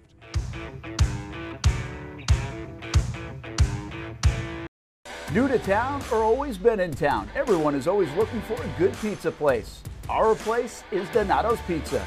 We love it and still do love it. When I tell my family I'm coming to Donato's, they say, wait a minute, you got to order some for us. So this is not all for me. Let me tell you what the Martinos get when we put an order in. Well, pepperoni pizza, we usually get more than one of these. And then there's the works, a little bit of everything. And then this is the pizza that can be polarizing for some out there. I don't know why. Hawaiian pizza. Some love it, some don't. At Donato's, you're going to love it, especially with that cinnamon sprinkled on top. Try the pizza my family likes or try your favorite. Right now, you can use the code BRENT20 and get 20% off your order. Every viewer and listener is important to us, and at Donato's Pizza, every piece is important. From fresh ingredients to the dedicated team members and you, the valued customer. Donato's Pizza, where every piece comes together for a winning combination. Jack's Beach and Mandarin locations. Donato's Pizza, every piece is important. Welcome back to the Brent and Austen Show, streaming on the Action Sports Jax 24/7 network. And welcome back here on the show, Brent Martineau, Austin Lane. Ronan's going to talk a little Oregon in just a little bit. We have a sad group of college football fans here today. Ronan's an Oregon fan. I'm pretty happy at the moment. Tennessee, you're finally over it, Nick. Well, Nick, are you happy because Georgia got beat? No, I'm happy because Mike Matthews is coming back. We got 3 scholarship receivers now. Not 2. And Hamby was sad about Georgia. He is so sad he had to go work out in their newsroom today. Probably sad. MIA, man. Unbelievable. Probably, I know. Oh, actually, I wanted to do that real quick before I forget, because I'll forget. And by the way, we figured it out. We figured it out. We got what I was teased and forgot to talk. And so we'll get to that. But before we do that, real quick, we got to go through the tweets. Oh, yeah. Of Hamby. Yeah. So I'll just read you a couple of them, okay? Because this goes all the way back to yesterday. Because what did he say on the show? Almost guaranteed. Because he was talking about who Georgia's going to play next. Because who was it? Who's the team? Is it Penn State? I believe that's correct. Okay, so he's like, and we got Penn State. We match up good against them. I'm like, you haven't even beaten Notre Dame yet. Yeah, we match up good against them. We haven't even beaten Notre Dame yet, huh? But did you see my tweet at him yesterday? I did not, unfortunately. Because there was a guy in the post game for Georgia and Kirby Smart who said he phrased the question, and he was like, "Hey, the idea was the advantage of the bye weeks or disadvantage of the bye weeks because all the teams in the bye week lost." And so the reporter, sure, I'm really killing the media today. But it says, I'm getting old. I like it, man. Get off my lawn. I like it. Brent rant. Sounds familiar. I gotta get that sponsor. Could be somebody. Sod Squad, jump on board. Let's go. So the question was something like, "Hey, they had a game last week, and we had 3 weeks off." Yeah, that was the question. We had 3 weeks off to Kirby Smart, and I was like, "Did Hamby's cousin just ask the question in the post game?" We had 3 weeks off. Now, there's a chance, a small defense of such reporter. Is he a former player? No, that he maybe works for the team's site. But usually they don't ask questions. Yeah. Yikes. Yeah. That hit my ears a little different. All right, so anyway, as for Hamby. By the way, how was the Stadium Pulse today with him, Nick? It was interesting. Okay, good. I'll have to go back and listen to it. I didn't speak till about 9:35. Lots of just sitting back and enjoying my morning. So, hey, the Dogs put out, or Governor Kemp tweeted this, so I'm not sure if the Dogs did it or the city did it or whatever. The state did it. But they tweeted out a video yesterday morning or afternoon after our show, and Hamby retweets it. He says, "All right, now I'm ready. Go Dogs." I bet. Okay, that's where we started. Bet you were. And then he's like, "Bruh, Gunnar Stockton throws absolute seeds. Receivers' hands might be hurting. Been saying UGA versus Notre Dame feels like a 1st to 17 points type game, old-fashioned rock fight. Run the dang ball, man. Sorry to break it to ESPN, but we don't care about lacrosse. Get back to showing Jalen Walker eating every play." That was when they showed the Notre Dame kid who plays lacrosse, too. He's such a homer. Unbelievable, man. Feel like that's the first kick return touchdown I've seen live all year. Georgia going to have to be perfect to overcome this. I actually can't believe this. 36 dropped this year. That's the biggest. Gunnar Stockton is balling, man. All you Mike Bobo haters got to chill out. We got guys running wide open almost every drop back. Don't give up yet. Can't believe it. Georgia season's over. There's nobody to blame. Hate it for these seniors. Unreal. I wish you would have said hate it for our seniors. I hate it for our seniors. Hate it for our seniors. So he was going through it, man. It was awesome. He was still going through it this morning. Yeah, he is. He was so confident. Oh, it was an afterthought. Why would you be It was an afterthought. I have no idea. I've tried to tell him because they got beat by Northern Illinois. Like, it's a different team now. I've tried to tell him for weeks, man. Notre Dame might be playing some of the best football in the country. I know they're not playing everybody, but again, this is a year where nobody's playing anybody, it seems like. Yeah. So I think Notre Dame's played really good football. And by the way, they got a little listen, they made the plays. They also got fortunate. They had a minute span there where they made some big plays. Sure. I would say, one more thing about this. I like Kirby Smart. I think he's a little nutty. Maybe you have to be. But you know where I've really appreciated Kirby Smart this year? In losses. I think when Carson Beck was playing poorly, Carson Beck, he would go put his arm around that young man. And then he would play better in like the third quarter or the fourth quarter. Remember like the Alabama game? Mm-hmm. He didn't like freak out on him. You watch Brian Kelly, he freaks out on the quarterback or the cornerback or this guy or that guy. I thought the way he handles adversity is actually really good. And if you watch yesterday, there's some video of him coming off the field and waiting for like all the players and trying. Like, I think he does a good job handling losses for a guy who doesn't do it very much. I think he's done a nice job with it. Am I wrong on that? You're not wrong, but I'm going to say this. If you're a collegiate head coach, in the press conference, don't say you didn't understand the rules. That makes you look like you got out-coached. Whether it's right or wrong, like just don't say it. I saw the little clip on that, and I wasn't watching all of it because I was at the show, and so I didn't understand the full context. It was off the punt with the subbing rule. Because 11 on, 11 off type thing. But what I wondered, because remember, Kirby's taking a shot at the SEC. Remember he took a shot at Sankey on the podium a couple of weeks ago? I was wondering, because he brings up, that's not the way the SEC officials have told us. I wondered if he was hammering the conference again. Well, the best part is that when he said his thing, and then they put it like on, I forgot who was the first to report that soundbite of him kind of going at the SEC, but then Twitter, the AI or whatever, corrected him. You know, like how sometimes like when it's like political stuff, so Twitter did that for Kirby Smart. They did. And it said, actually, the rule states so and so and so here. Really? And since the hand was never on the ball from the center, they have every single right to. What's up, Hammy? Come on in here, man. Guy got out-coached. Hey, go work on the noon show. Noon show's on right now. Listen, I mean, actually, I do see what you were talking about here. It's unfortunate they all told us. And they do like the reader context thing. Yeah. It states that you can substitute more than 11 players. Quote, please put it up there, play. Nick. And I hope Hammy's listening to this. Hold on, I got to screenshot this real fast. I mean, listen, we've been very critical on Twitter lately, all right? And it's been really hard to find sometimes news and everything. But this is one of the better things that Elon's done is stuff like this right here. That's wild that it would AI that and correct it. Oh, get him. Don't try to spread misinformation, Kirby. So anyway, hey, just again, I feel like Kirby, I got some respect for the way he's handled some of the losing like this year. And I didn't know that was going to happen because, again, he feels like a maniac sometimes to me. One more thing. You know, like the halftime interview for the coach, it's usually like dumb, right? It's like a waste of time. Well, yeah, but it's just they're in a hurry to get off the field. It's like, okay, we do this because we get access and blah, blah, blah. And I get it. I know the Tell me you got out-coached by not saying you got out-coached. Bring Hamby back in and explain this one. It's the community notes that hit the post from the original poster where it's the quote, it addresses the substitutions and it just, boom, hits it. You got to love this stuff. Oh, it's the best. And I love that it somehow, and this is kind of the beauty of AI, it just immediately points you straight to the rule book. Yep. That's wild. Yeah. Boom, right here. Hey, no fluff. Rule, the subset, and everything. All killer, no filler. I love it.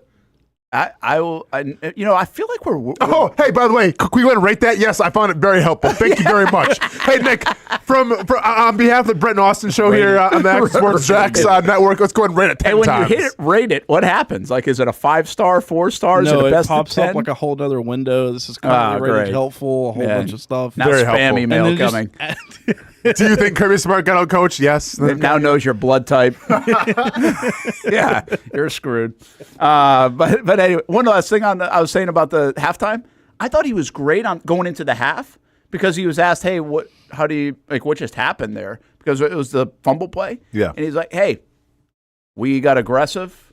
We didn't have to get aggressive, but we got aggressive. We have confidence in our young quarterback, and it backfired." Mm-hmm. I was like, that's a good explanation. Like, you usually don't get that. It's usually like, well, we got to make a block, and we got to go get him in the second half. I thought it was like a real answer. Sure. And put in the mind of like what they were thinking, like why would you do that? Because everybody else was like, why would you do that? Just go 6-3. You got a young quarterback, and I just appreciated that. Usually you don't get that kind of response like an in-game interview, and he actually shed some light on it. So listen, Kirby's really good. They're good. They weren't as good as the last few years. We've been saying that to Hamby. Yeah. Right. I mean, he knows that. We know that. And you're up against it when you got a new quarterback coming in. And honestly, I think Notre Dame's good. I think Marcus Freeman's a really good coach. Yep. And he's done a great job. And they're probably better off having him than Brian Kelly. Who would have For known real. that? 100%. Right? Brian Kelly would have laid down in that last game. Yeah. For real. So I still think Notre Dame can win it all. I'm shocked. I don't know if they will, but I you. think they can win it all. I would agree with you. I agree with you. Ohio State is terrifying. They are really scary right now. They're good. For obvious Terrifying. reasons. But they also can lose. We know that. Let's go with the power rankings real quick, gentlemen. So we got who we have left here. We got Ohio State, Texas. we got Texas, we got Penn State, and then we got Notre Dame. Notre Dame. I would go right now based on the way things are going.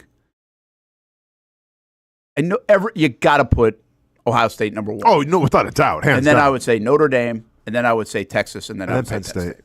Nick? I'd argue to put Texas at 4. I think it's comparable. I mean, Penn State looks pretty good, man. They do. They kind of had an easy-ish kind of road. Yeah. But Texas, I mean, they let up, 24 to Clemson and only won by 14, and then almost got beat single-handedly by a guy who I guess I don't say his name right, in Scatabo, but it's evidently Boo, but it's 1-0, so I don't know. You call him whatever you want. But Buddy had a heck of a game. I mean, the guy came up in the presser post-game, said in 26 years we hadn't done this, gave the offensive or the game MVP to the losing team. That was kind of cool. The fact that I find it, I mean, just you want to talk about sweet poetry, poetic justice. The fact that now the SEC needs Texas to carry the banner when they're essentially like your cousin-in-law. Like they just got there. All right, it's not even like an SEC like roster yet. Okay, it's still the Big 12 roster. There's no turnover yet, and now the SEC needs Texas to carry the mantle. I love it. It's wild. What a great college football season. Sorry about Oregon. I was bummed about that one. But hey, it is what it is, man. All right. Sometimes you got to crack a few eggs to make an omelet. Yeah, that's good. I'm not a conference homer. I don't want Texas to win it. No? No. Well, I think even the conference homers in the SEC where we have this conversation, I don't know if they want Texas to win it. I don't know if they want the newcomer of the league to win it. I wouldn't want Georgia to win it either, or, I mean, yeah, sure, Tennessee. You slot in any other SEC team. I don't want them to win it. I'm going to say, I'll tell you this, and I know you have to say, like, Ohio State is the best team right now because of the way they're playing. I get that. But I think you can actually make the case that Notre Dame has been beating people by 30 a game. And they just beat Georgia by 13, you know? And so if you look at the sample, like it was just 3 weeks ago that Ohio State lost to Michigan. Yeah. You know, and the one thing Ohio State that you really wonder about is once the spotlight goes back on them, will they handle it? Mm-hmm. Because the spotlight was on them from the jump of the season, and they really didn't. They weren't great. And then the spotlight's on them against Michigan, not great. Well, then they go into the radar as the 8th seed in this tournament, and then they pound people. Yeah. So now that they're back on top and everybody's like, well, they're rolling, is that really true? Or can Ryan Day and that program handle that? I think it's a fair question against, again, a team that's going to be able to beat them. Like Texas can beat them. Sure. Well, here's a fascinating discussion next week. Who's the quarterback that you would take in all of this? Right now. Because this ain't like Heisman Trophy galore quarterbacks. Quinn Ewers, Howard, Riley, Leonard, and Aller. Mm-hmm. And honestly, the way they threw the football in these last games, now obviously Howard had Jeremiah Smith running wide open. I'd probably take him. But I thought Aller had some of the nicest throws of the last round of games. He had some big-time throws. Now, he was throwing at like a 50% clip. But the back of the end zone throw, the deep ball throw, like two of the best throws of the last week.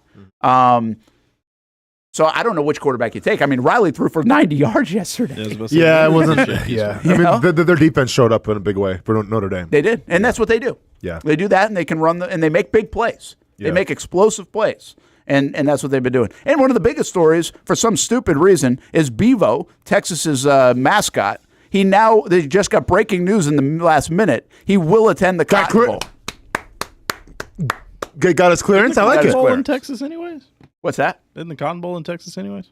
Yes. Oh, is that why? Oh, yeah. They move him like five minutes up. Well, remember when he headbutted Uga?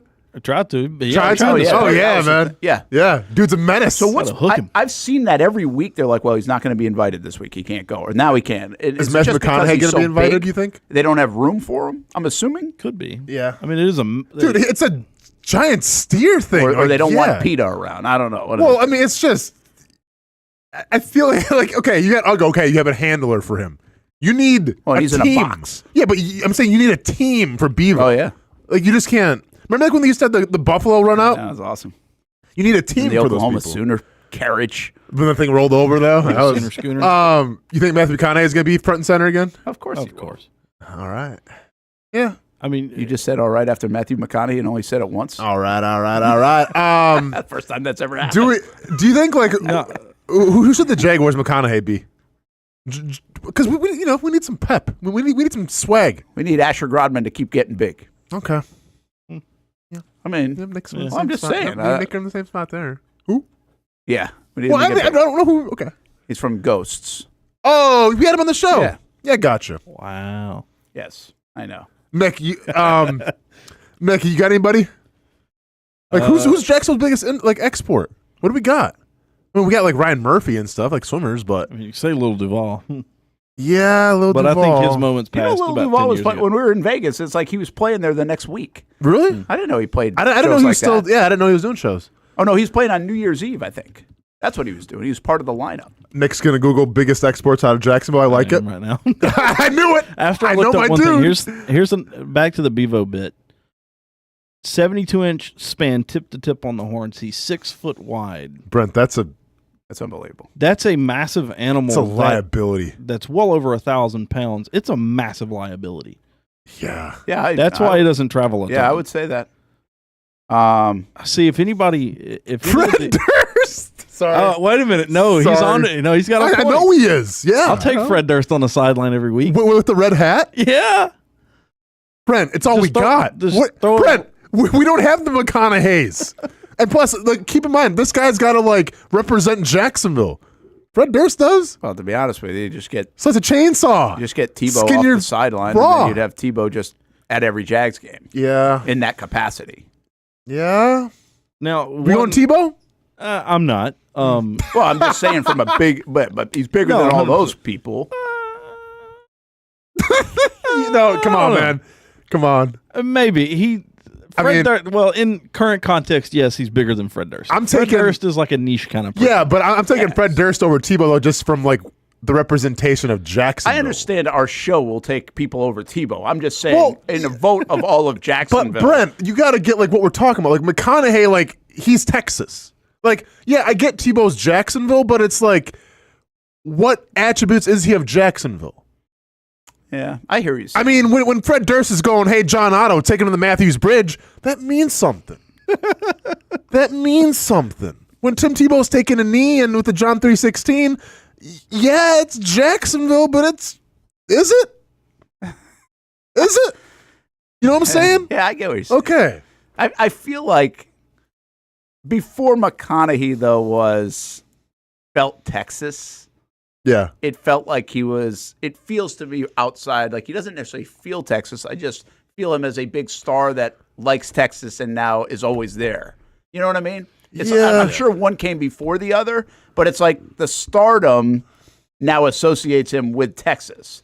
It's not Texas associates him with the stardom. No, I hear you, but to me, he fits the mold of the Longhorns. No, he does. Of Austin, Texas. Because think about it, you've been in Texas. You've been in Texas. Yeah.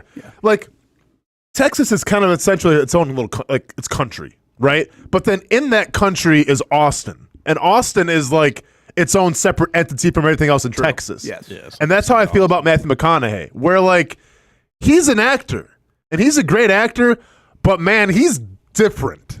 And I mean that in the best way possible. No, he marches to the beat of his own drum. He's so different that it's hard to get a comp. Correct. In this case. Yes. Right? Yes. I mean, it's hard to find. No, 'cause let me ask you this. Does Las Vegas have that? Or do the Raiders have that? Steve Aoki.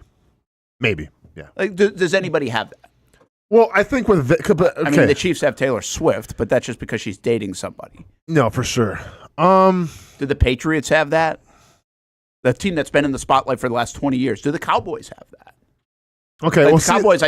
I see. What's his name? Who's the guy who's the Raiders country all the time? Well, now. the Raiders back in the day had NWA and Ice Cube. Like that was their thing. Okay, yeah, back in the day. I mean, like the Lakers had Jack Nicholson. That's who you're talking about. Sure. Yeah. Right? Yeah. And Spike Lee for the Knicks. Yeah. Like that's who this is in this context. Yeah. Yeah. Yep. Like let's be honest. I mean, Jags don't have that. But a lot of teams, a lot of people don't. Sure. Like, I still look at a Miami sideline. What's full of stars is Miami in the city, Pitbull. And they still show Pitbull. Yeah, but they still show Dan Marino more Pitbull. than anybody else. Pitbull. Okay. I don't know. On the Dolphins sideline, do they show Pitbull a lot? I'm not sure. I don't know. Yeah. So, but Dallas is a great example here too. Now Beyonce has a chance in Houston. Oh, yeah, for sure. If she wants to go to more games. Yes. She got to go to more games. Got to go to more See, that's the thing. You got to be like there all the time. True. I mean, like McAfee's the Colts, right? Now? Yeah. McAfee does have the Colts. Now he's just like in a war with them half the time. Well, hey. Been there. You know. No, but there is a little bit of McAfee has become such a star that now you resonate him as the punter days come back. So Green Bay, Lil Wayne. Oh, really? Is that? Yep. I didn't know that. Yep. Which I still don't get why. Because he's from New Orleans. But like, I think he was like a big fan of Brett Favre back in the day. Okay. Because like he's performed in Lambeau and they've had him as like a guest of honor. And like every playoff game, he shows up. Huh. Yeah. I just think it's a hard one to find. Is my point. No, I hear even you. in the bigger places that have stars. Sure. Like more stars to pick from. Yep. Hey, so an hour later, we get to what I teased. We found it. That's normal for me, by the way. And so the question was this. The Jets are interviewing GMs and coaches. They've got a vacancy. Mm-hmm. Chicago, I don't know if they're actually interviewing people yet, but they've got a vacancy. I think technically you could say New Orleans has a vacancy because Rizzy's the interim guy. I think that's it, right? Only three jobs are open at the moment like that. I'm pretty sure. Okay. So should the Jags have gotten a little bit of a head start here? Because there are the Vrabels, maybe even a Leftwich if you wanted to go there. Then there's, and what I say is if they're going to clean house, because then there's the GM cycle. And they would have had an opportunity to at least get a jump start. Is that necessary? No. But could you? Yes. And I'm starting to see the reports of what the Jets are doing, and I'd be remiss if I didn't say, I've wondered the last couple of days. I'm like, wait a minute, it feels like the Jags if they are going to fire these guys, they're getting behind. Yeah. I don't know if I'm right on that, but it just feels that way. Keep in mind, last cycle with the Doug Peterson cycle, it took forever for everybody to name a coach. So I don't think we're talking about, I think that line has moved back. So I do think there's plenty of time. I'm not worried about it. I'm just asking, do you think it would have been advantageous if the Jags are going to make a move, especially with both gentlemen, that they did it like last week? Yeah, I mean, I think for two reasons. Number one, obviously, you get ahead of in terms of the interviews, but I was a big proponent after that Lions game because it showed that you set a standard of saying this is not how we do things here, and that game's unacceptable. And I think that sends a message to the next coach who comes in and be like, "Hey, I fired somebody after that blowout to the Lions. That's not what we do here. So when you come in, we can't have games like that." Yeah, I think there's a couple of things that are tricky. First of all, once I still ask this question even after the Lions. I agree with you on the Lions stuff. Yeah. I think something should change. But because it didn't, and I know, again, there's a precedent here with Schott. He doesn't like to fire people in the middle of the season, or especially the middle part. But then with 2 weeks to go, he's done that a little bit, or he's done that once. And so you could say, okay, that makes more sense, and here's why. Let me tell you why I think it would have made the most sense. Again, we have to caveat this with if he's going to make a move. We think that's going to happen just because we think that's going to happen. Nobody knows anything. I thought the reason why he should have made a move even back in Detroit, on top of what it looked like, and maybe even after Houston, or even after, say, Las Vegas, is because, one, this group couldn't rescue itself anymore. It was over, sure, in my mind. But two, because I also am under the conviction, I referenced the article, Got to. That I feel like you're going to name an AVP or somebody in that kind of capacity this time around. Well, let's just say it was a Baselli in this instance. Well, then you could put him in place. So you could already say, oh, well, we got this guy. Here's what we're doing going forward. We have a new structure. Or you could start interviewing for that job. Again, I don't know how all that works, but you'd have to at least start interviewing for that job to eventually get to right about now or right after the season where Baselli's the first domino to fall, or whoever that EVP gets the job is the first domino to fall. So now you put that in place, and then you go to the GM, and then, you know what I mean? So the Jags might be too much. They might have too many things to put in place where it's going to take time. And maybe they should have started a little bit earlier if that's the plan. Again, that's if that's the plan. I don't know what Lewis means. What does this mean? What? Sometimes Brentwood talks too much. Is that somebody in the chat? I don't know. I have no clue. This guy keeps going on about a Brentwood. I know. I keep seeing that too. I'm wondering. Brentwood's in Tennessee. I don't know. Brentwood, Tennessee. You know Brentwood, Tennessee. You know Brentwood, Tennessee. Yeah, you know who's from there? Jalen Ramsey. I know Brentwood, Tennessee because one of my teammates from college is from Brentwood, Tennessee. Nice. We used to, they had their own dance. Oh, Lord. We made fun of it. Really? Oh, Lord. Because we are, I don't know. I'm going to get into it. Hold on. Let me take you full real fast. No, you don't need to take me full. Yeah, no, I'm going to. I need to see the dance. People need crack the Brentwood? I'm kidding. Oh, okay. Yeah, it's just like it's like this right here. Because we are. I'll hit it again. It's what we used to do, man. Just like the Chopper City Juke. Tyler Sinclair. We called it twerking the. Yeah, we called it twerking the Brentwood on. I can't say the rest of it, but yeah. But basically, it was like because we made fun of them because they're at Carlton. So that's like that's where it came from. So that's what we do in the locker room. But yeah, anyways. So anyway, that's why I would say if you're going to put other things in place, and Lewis, you don't need to like the Tony Baselli part. You can be anybody you want. But the bottom line is if you're going to put another layer in place, then it might be better to get moving with that side of it because that person most likely is not from somewhere else right now. So or it can be hired sooner than later. Sure. So that's why I would have maybe done that a little bit sooner. I don't think the Jags get behind on it. I'm just starting to see other people interview, and I'm like, oh, are they missing out? Are they getting behind? Like, you start to wonder on the Vrabel stuff or these guys that are potentially out there if the Jags do it. And again, I think important to note, that's if all of this transpires over the weekend. One other thing that I had to that I was thinking about the timing of it. Let's just say you get all the way with 2 games to go because there's precedent for that with Gus. Yep. The one thing is the calendar didn't add up to that very well this year. So the Jags lose to Las Vegas on the 22nd. I think it would look really bad to fire somebody on Christmas week or day before Christmas. You know what I mean? When you could wait another week or 2 weeks after. I think you could make some heat for that. I mean, okay, but I've seen so many players get cut during like messed up periods. Like here, I won't say the player's name. Player that I shared a locker room with, not going to say who it was, what team it was for, lost his grandfather and his dad in a car accident. The next day he was cut. So no, I'm not going to feel sorry for somebody because they get fired around the holidays. Sorry. Listen, I'm not saying. I'm just telling you. That's the way this league works, Brent. Like it's cutthroat. It is cutthroat. And I'm not saying it couldn't happen.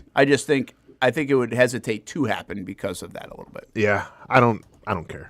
But just because the situation you knew doesn't mean that's the way Shad would do it or the Jags would do it or good business operates that way. Is my point. Sure. Doesn't mean the league doesn't operate that way sometimes. Yeah, for sure.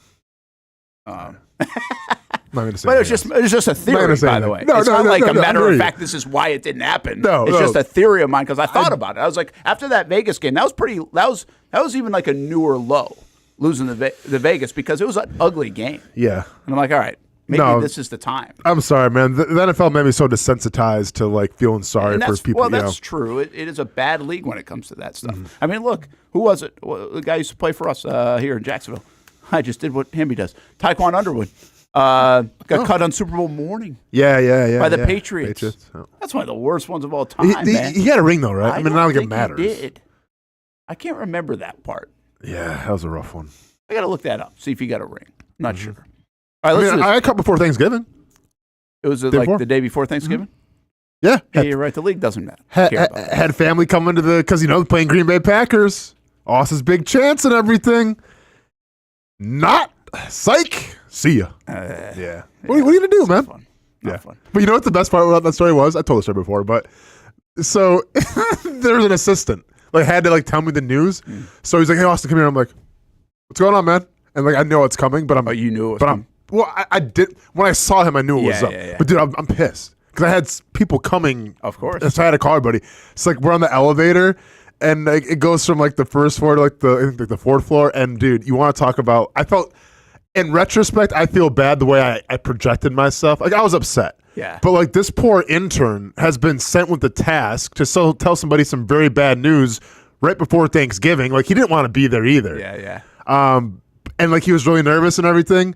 And he's like, "Hey man," I'm just like, "Hey, just spit it out." That's what I told him. It's just spit it out. What's going on? He's like, "Yeah, we're gonna have to let you." I'm like, "Yeah, you're letting me go. Got it. Okay, tell me where to go." I was not respectful. Yeah. But it's kind of like the waitress that you're yelling at, even though it was the cook's fault. Yeah, it totally wasn't this dude's fault and everything. So but really, by the way, they didn't call you in the office. They sent somebody in an elevator. No, really? So check this out. So someone came to get me in the elevator.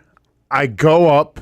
I talk to, it was wild, man. I talked to the defensive line coach, Chris Kasarik.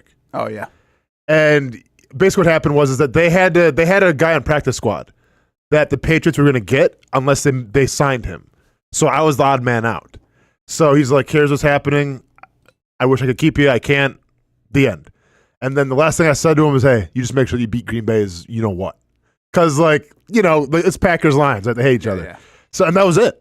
And then I'm gone out the building. Wow. So I saw him. Didn't see my teammates or anything like that. But yeah, I was out. That's how how it goes. So that's why I don't feel sorry for anybody. Yeah, Yep. yeah. It's a league that doesn't feel sorry for anybody in reality. Yeah. Let's do this. Take a time out. Brent and Austen Show here on the Action Sports Jax 24/7 Network. Louis or Kenny Chesney or whatever is all in his feelings here on a Friday afternoon. Hope he has a good weekend. We will come back. And did you see all the incentives that guys can make?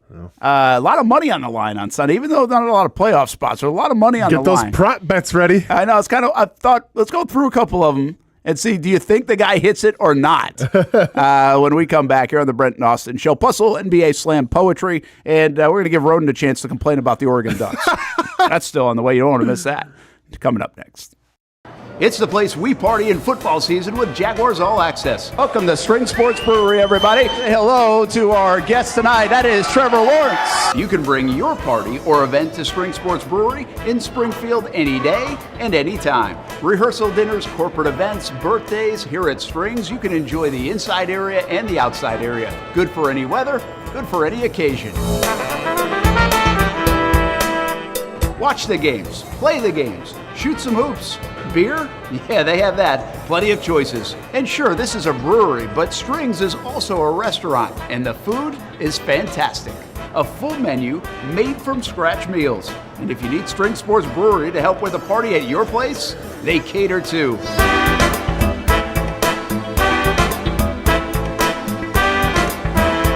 Family, beer, food, sports. Spring Sports Brewery in Springfield.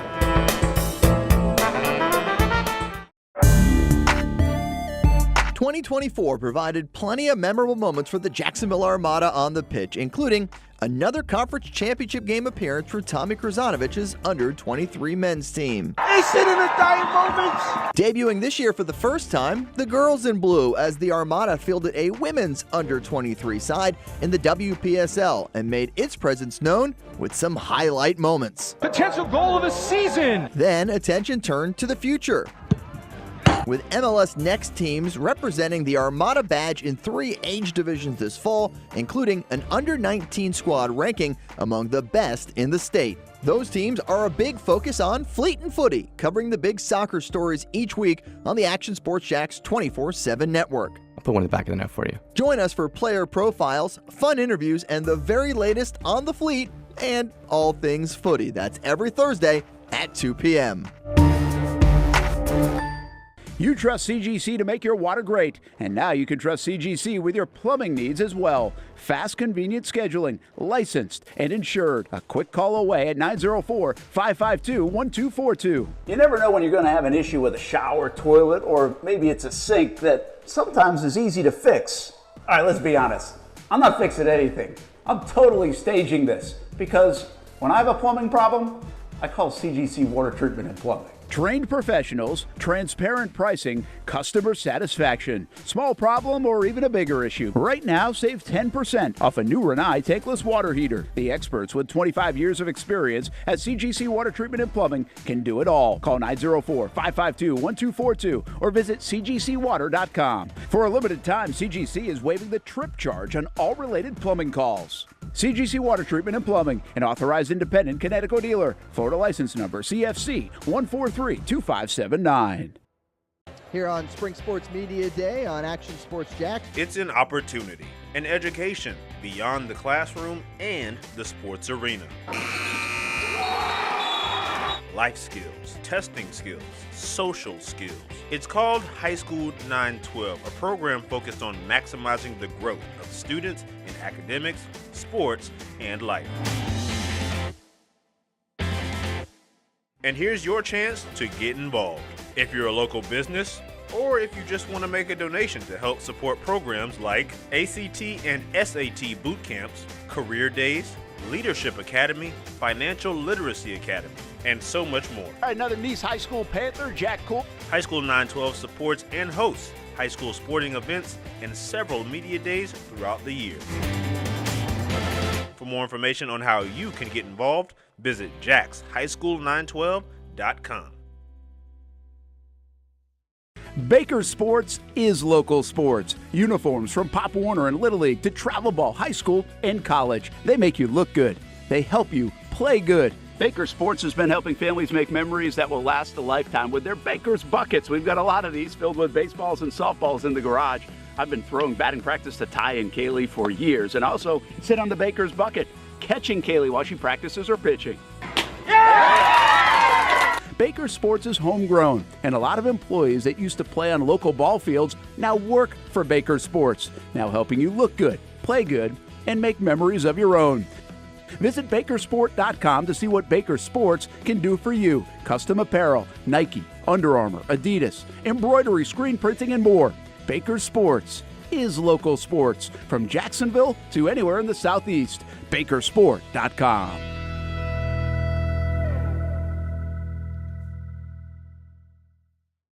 Welcome back to the Brent and Austen Show, streaming on the Action Sports Jax 24/7 network. And welcome back here to the Action Sports Jax 24/7 network. Brent and Austen and Nick. Hamby out and pouting in the newsroom today over the Georgia Bulldogs loss. Ronan going to talk about his Oregon Ducks here in a moment. He's going to dance for NBA Slam poetry. We got a heck of a finish here on the show today.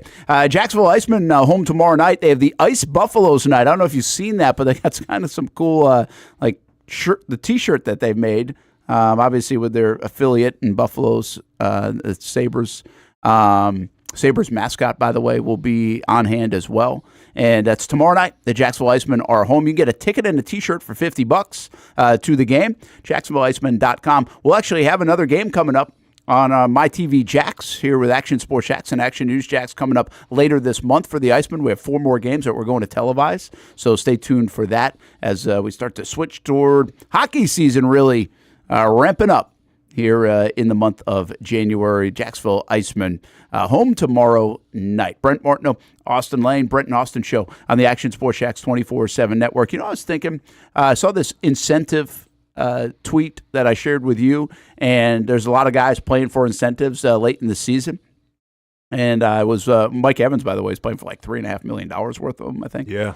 I said, I wonder if like everybody's job should have incentives to some degree. Now, you're not going to get it to this. Like, I'm not talking about $1 million. Yeah, no, for sure. Like a lot of jobs, or I think a lot of jobs. Like our job doesn't work this way. Well, sales jobs works in like a kind of get a bonus or whatever. I think I don't know the true structure in our place. So I think most sales places work that way. But corporate America in in a sense, at least a lot of people that I know, like if you hit certain levels, you'll get a bonus. Yeah. And that bonus can range from whatever, X amount of money to holy cow kind of money, depending on your position.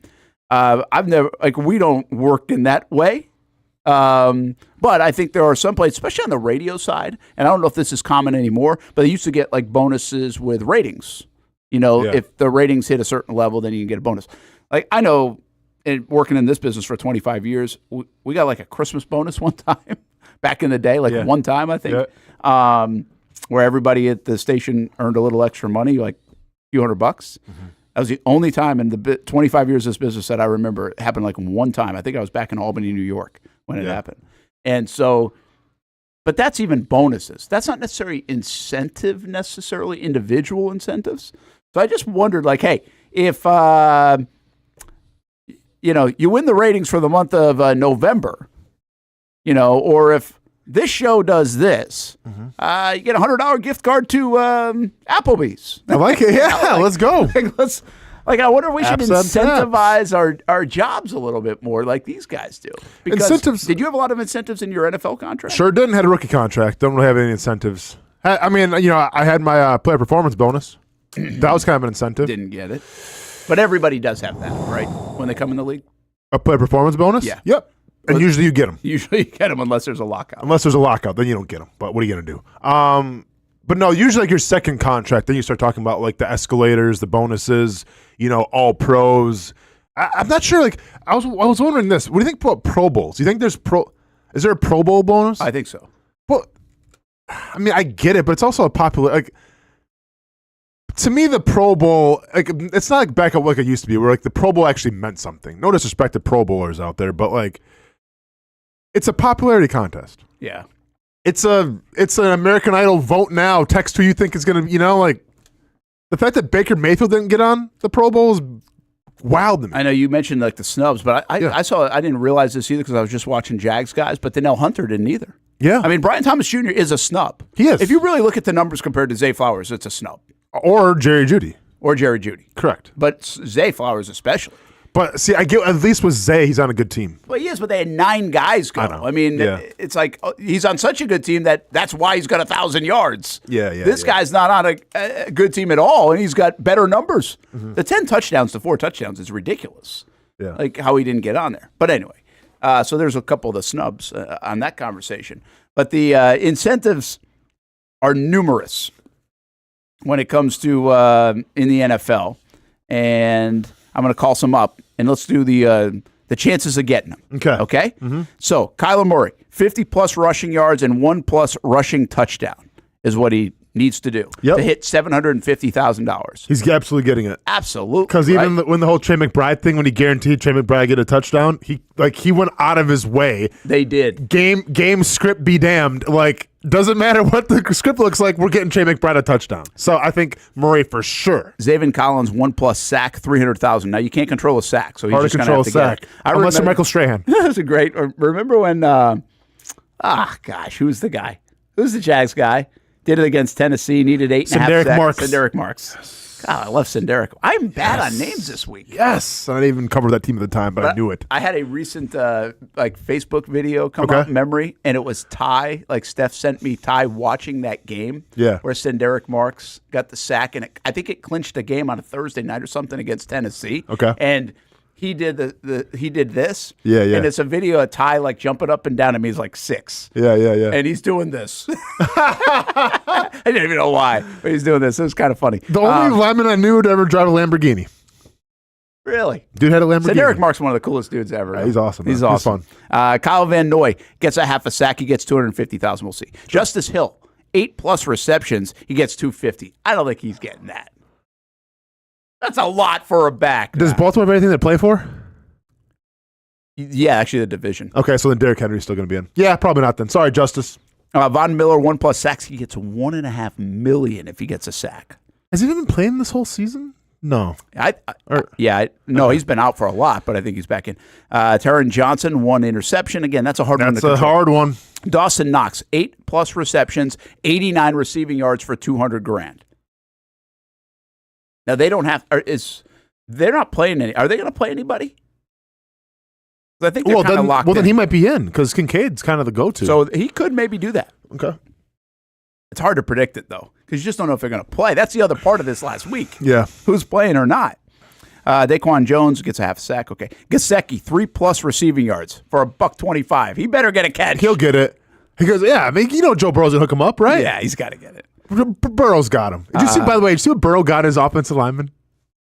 Yeah, that was the sword stuff. This authentic, though. From you know why he did that? Because he's awesome? No, he explained it. He was like, they wanted guns. They wanted guns. But he thought that would promote too much violence. Yeah, so samurai swords. That was probably a smart move by him and his team. Till you chop your hand off, but yeah. Cortland Sutton, 82+ receiving yards. $2 million. Rones, how are you feeling about the Broncos this week? We all right? Winning? Okay, let's go. Yep. Of course, they've got to worry about winning first, but $2 million if he hits that's a lot of money. Well, that's a big deal with more than $100,000 we're talking with some of these other ones. More than if they win, it's probably because of him, though. True. Yeah. Let's see. I'm going to go back to the yardage. Joe Mixon, 107+ rushing yards, hits 250,000. Man. But I think they're sitting people. You'd think, right? Because they can't go up anymore. Like they won the division, it's over, and they're hosting a game. So it's hard to justify sitting for how much was it? 200,000? 250. 250. I mean, that's pocket change, I'm sure, to him. I wouldn't be doing it. Okay. Do you think some of the organizations be like, "Hey, we're sitting you, but we'll give it to you"? Can they do that? I mean, you can do anything under the table. Oh, maybe there's a little bit of that. Yeah. Hedge it. We'll give you $100,000. Yep. You're not playing.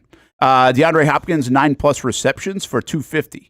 Probably not playing. Not gonna happen. They also get 140+ receiving yards for $250. Probably not. Alexander Madison, 8+ receptions, $125. Doubt it. Not even close when Abdullah's out snapping you. J.K. Dobbins, 58 rushing yards for $150. How many? And they're in the playoffs already. 58. He might get it. He can get that. Because he hasn't played a lot, so they might want to work him, give him some reps. He can get that. But he also has been injured, so they might not want to give him some reps. He can get that. Geno Smith, 185+ yards, $2 million. He's going to get that. $2 million. Damn. Mike Evans, they have to win, right? 5+ receptions, 85+ receiving yards. He triggers $3 million. He'll get it. Yeah, let me go ahead and check the Mike Evans props quick here on the books. Oh, that's a good call. Wonder what they are. Tony Pollard, by the way, 83+ rushing yards. So he didn't play last week. He would have had that against the Jags, but he didn't play. So $250,000 still looming. Of course, they're not playing for anything. If he gets 2+ rushing touchdowns, he'll get another $200,000 as well. What's the prop for Mike Evans? 5+ receptions, 85 yards. Of course, the book's got him at over under 97. This is over under. Wow. I feel like it's been like 70 for him or 80 all year. What's but the catch? They know. What's the catch rate? The receptions? Well, because I think also, not only does how many yards is Evans away from 1,000 for the however many season? Yeah, it might be right around that 90 mark. They don't have receptions yet on this one. Okay. Mm-hmm. And then I'll give you just Zach Ertz has a couple here. 9+ receptions, 90+ receiving yards, 2+ receiving touchdowns. All of that could trigger 750. Now, I think that might have been before last week's game because I think he triggered that. I actually did that in that game. Mm-hmm. So this might be a little bit late on that front, or he hits another one. So anyway, isn't that wild? I mean, look at it. $1.5 million for Von Miller sack, $2 million for Cortland Sutton, 82 yards, $2 million for Geno Smith, 185, $3 million for Mike Evans for 5 receptions, 85+. I mean, it's amazing how much money's tied into this. And then the other thing is, okay, who's the cheapest organization that's going to say, hey, we need you to sit Geno Smith. This game doesn't matter. Yeah, the owners. Can you imagine the owners right now just like in their box? You want to talk about fantasy football stress? Imagining having to sit through, I swear if Geno gets over 185, $2 million more? Man. That's wild. It's crazy. Yeah. So, fun stuff, but I think these days you can't root against a guy getting it, even if you're the owner. That'd be bad PR. Do you think the agent sets the things, right? Because once again, alluding back to what our plan was a couple weeks ago, like, would you just hire like a bookie to be like, hey, what do you think this guy's? That's a good call. And then do we kind of bump it up a little bit if you're the owner and be like, okay, if you make this is your escalator, this is your bonus. That's a good call. Yeah. Because they could work in this kind of contract negotiation part. Yes. That's really good. Because what handicap, we got to get handicap. Well, what Austin had mentioned a couple weeks ago, he was talking about these handicappers who set the lines. It's like, could you actually hire that kind of person? Now, not obviously you got to hire them and they don't work for them anymore, but they work for you in your analytics department. And And they basically say, hey, this might be your deficiency in this game because look what we're finding. This is why you see lines, you're like, how are they a 3-point underdog, right? Correct. Or this is what they're going to do against you because this is what the trend says. Like, are your analytics as good as their analytics? Yep. I mean, they're running $1 billion business based on analytics and trends. Yep. I mean, you kind of are too, but it's not your only thing. It's I wonder if there's already some of that. And then you're right, working contracts with incentives, that could be another part of it. I hope teams are doing this. Money. Why wouldn't you do that? Of course. You have so much, all the analytics, all the resources at your disposal. Why wouldn't you go to, I think, a resource that actually makes a huge difference? Brent, we have to get a meeting with Shad Khan. We do. Me and you. Well, my point is they might already do this to some degree. I don't know. I don't know. Maybe we're innovators, Brent. Well, of course we're innovators. Okay. We definitely. Yep. First you got the Action Sports Jax 24/7 network, and next year we're going to be some kind of role in the Jaguars office. Hey, you mentioned to get back. We'll get Oregon going here in a minute, and we'll get Ronan in here too. We've got about 10 minutes to go. But our college quarterbacks leaving too early. What do you mean by that? I mean, Jalen Milroe is going to go to the NFL draft now, and I felt like this was a guy who probably lost some money in terms of what we've seen from him. I think, Carson Beck is another example. Sorry, Hamby, if you're listening, earmuff it, where I think they regressed. I think they had hype going into the season, and then they didn't deliver. And I think that if you are on quality teams, this isn't a Josh Allen at Wyoming situation. This is SEC. Supposed to mean more. If you're not producing, I feel like it's going to hurt your overall bottom line in terms of where teams are going to draft you. And if you have an opportunity to go back and maybe up your game a little more, get another year of experience, especially with the NIL, where it's not like you're missing out on a lot of money because you're making money with NIL. Yeah, why wouldn't a lot of money, by the way. Why wouldn't you go back and improve your skills a little more and to showcase the teams like, hey, that was just an anomaly. Like, I'm actually a top 5 quarterback here. You better draft me. Yeah, I think to each its own. I don't think it's a blanket statement to this, but I think you're talking about a couple of guys right now that between Milroe and Carson Beck alone, you could make the case going back to school makes a lot of sense. And before it was, okay, we're going to go to the draft because let's get some money. More power to you. I get it. Yeah. That's not the excuse anymore. It's not. You're making millions of dollars in college. Less going to the league. Correct. Initially. Correct. So what am I missing? Why are they leaving? Well, what I don't know, because of this, I don't know this conversation. Maybe something I'll look into. Like, I'll give you an example in baseball. So in baseball, they want those guys as young as possible. Sure. They want to get them in the system. Now, they've kind of altered a little bit because, like, hey, we'll get the college guy who's older and ready to go. He can get to the league quicker, but we still got to pick our spots. We still want the 17-year-old coming out of the Dominican Republic that we now control him and we control his rights and we get to develop him in our Yankee system, Red Sox system, whatever system. What I wonder a little bit about is do they want to get to the NFL prospects, the NFL scouts, the NFL people? Are they still encouraging the prospect to come out and be like, hey, that's a different game.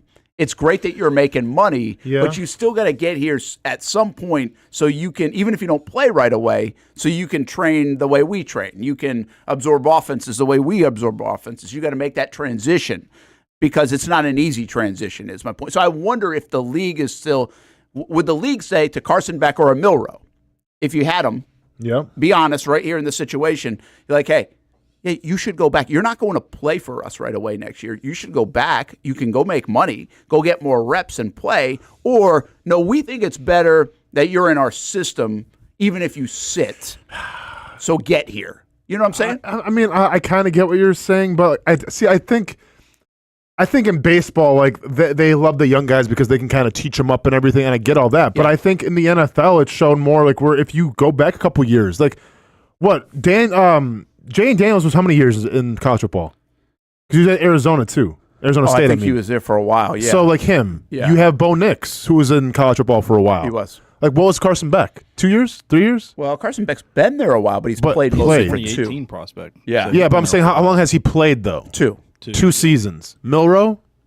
2 seasons? Milroe's been playing for 2. I feel like he's like an on-time guy, but I might be wrong. Like this might be 3 years in college for him. Yeah, 3 sounds right. Okay, whatever that's. Okay, but my point is, like, I think these guys that get more experience playing, I think the more games you can play in college, the better that it's going to correlate to the NFL. I totally agree with that. It's just when does that clock tick? Like your Bo Nix point is a really good one. Yeah. You're able, and I'll give you another guy that actually fits in that, and he's an Oregon guy too, is Justin Herbert.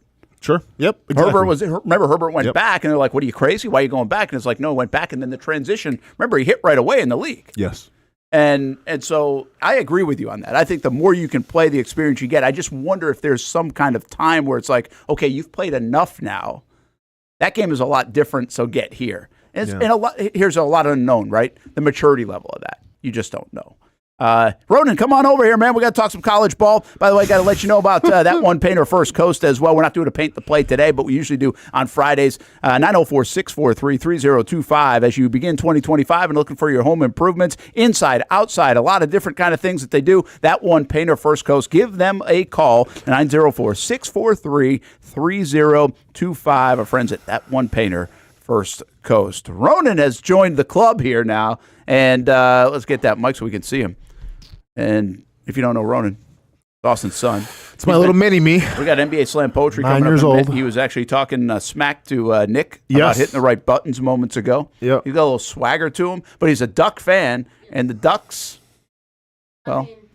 They're doing good, but whenever you go against a team once and you win, you're like, when you're off for a couple of weeks, you gotta train, make new plays. Preach. And you're gonna have to like make new plays that you have never done before. But for defense, I gotta say the same thing.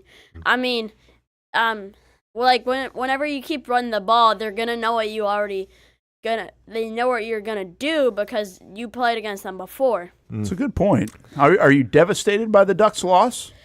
It was kind of like a blowout, but like every year, we gotta come clean, and that the only thing that you gotta say is that you gotta wait till next season. Yeah, Brent, Red Sox fan. Brent is in heaven, but Brent's in heaven right now, Ronan, because he's working with Doug Peterson a lot, and obviously Doug Peterson press conferences go a little worse than you're doing right now. So Brent's having a blast right now asking you these questions because you're being very respectful with some good answers. Yeah, You're doing a great job. Why are you such a big Ducks fan? Cool uniforms? Yeah, and like correct. Next question. And because like every single game they play, they always change it up. The uniforms. Yeah, they're uniforms. They always change it up. Looks like they need to change their playbook a little bit more too. You're gonna make him cry, Brent. Nice, man. Same with the Jaguars. Oh, here we go. Here we go. Hey, Denver Broncos fan all of a sudden right over here, right? So, Rose, are you more of a Broncos? You can be honest. It's okay. Did you just see that shift, by the way? Oh, hey, you see whose son it is, right? Yeah. But I think about the Broncos, though. You doing all right? Yeah, I mean, because their last game with the Kansas City Chiefs, it was 13-10, so that was a pretty good game. They almost shut them down by a game-winning field goal. So yeah, I mean, they lost, but I mean, it's another chance to try again. There you go, man. I like it.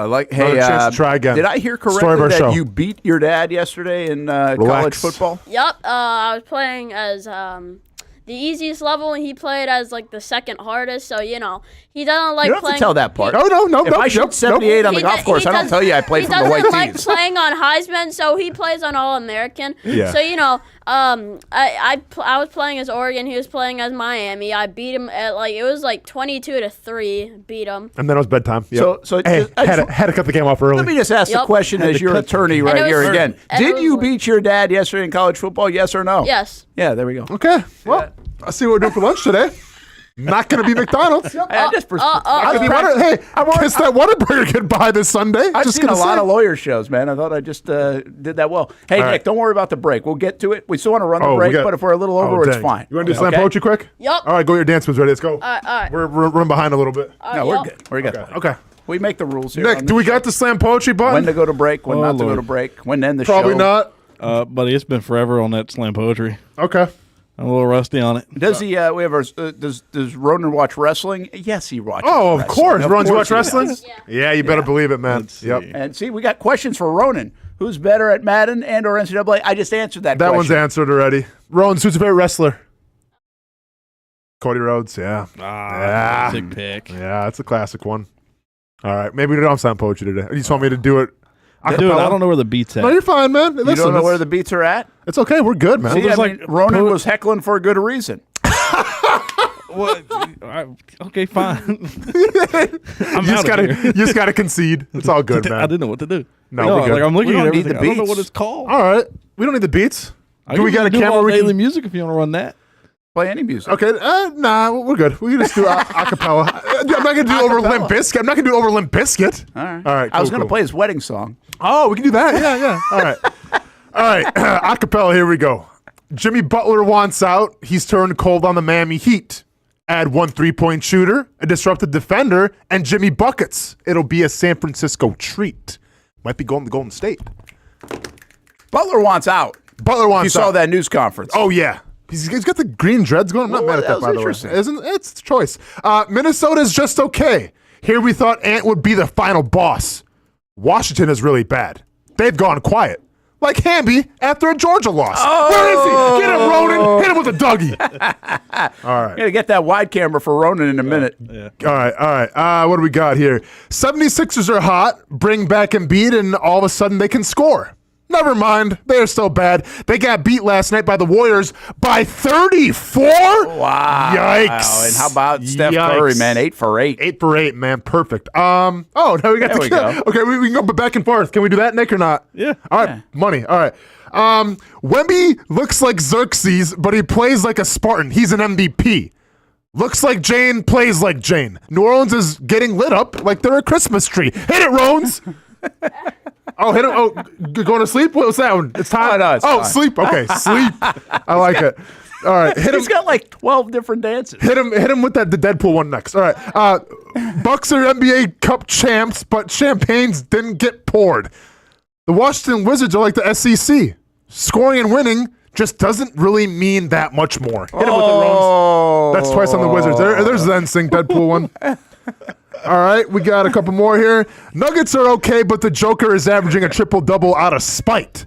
You better learn to love it. 4-time MVP Joker. It's more in your face than Brent's teasing in his article on the Action News Jax website. Hit it, Brent. Very good. Nice. Hit it, okay. By the way, Joker did the triple-double in 3 quarters the other day. 3 quarters, by the way. All right, last one. Cavs are on fire. They ball so hard. That bleep is cray. Making it look easy, simple like my son on freshman mode on NCAA. Hit him with the handshake, though. Hit him with that handshake. Bring it back. Why don't we do this all the time? Why don't we do this every show? Oh, man. Great job, Ronan. Good stuff, man. Sorry the Ducks lost. But at least you beat your dad in college football. That he did, Brent. Nice work. Hey, 2 people in here with wins over him. Hey, easy? Now it's time to go back to school. You see how the whole vibe just shut down? Yeah, reality, man. See you Monday. There's a dose of reality right there. We will see you Monday. I'll be in Indianapolis with the Jags this weekend. And by the way, if news does break Sunday, there's a really good chance we'll do a bonus show here and break into the network. So keep that in mind on Sunday. We'll obviously have Action Sports Jax Primetime and other shows, but we'll go longer form if we get word on Sunday if any big changes. And then again, same thing goes for Monday. We will see. We think it's going to be a pretty busy weekend, and everybody's eyes are up, of course. And either way, something's going to happen that's going to strike emotion in the fan base one way or another, whether the regime stays or goes. Hope you have a great weekend, everybody. Thanks for hanging out with us. Happy New Year. It's the last time we can say that now. Happy New New Year. We're done? No more Happy New Year after today. All right. Thanks, Nick, for hanging out. Hamby, go cry in your pillow. See you, Ronan. I got him.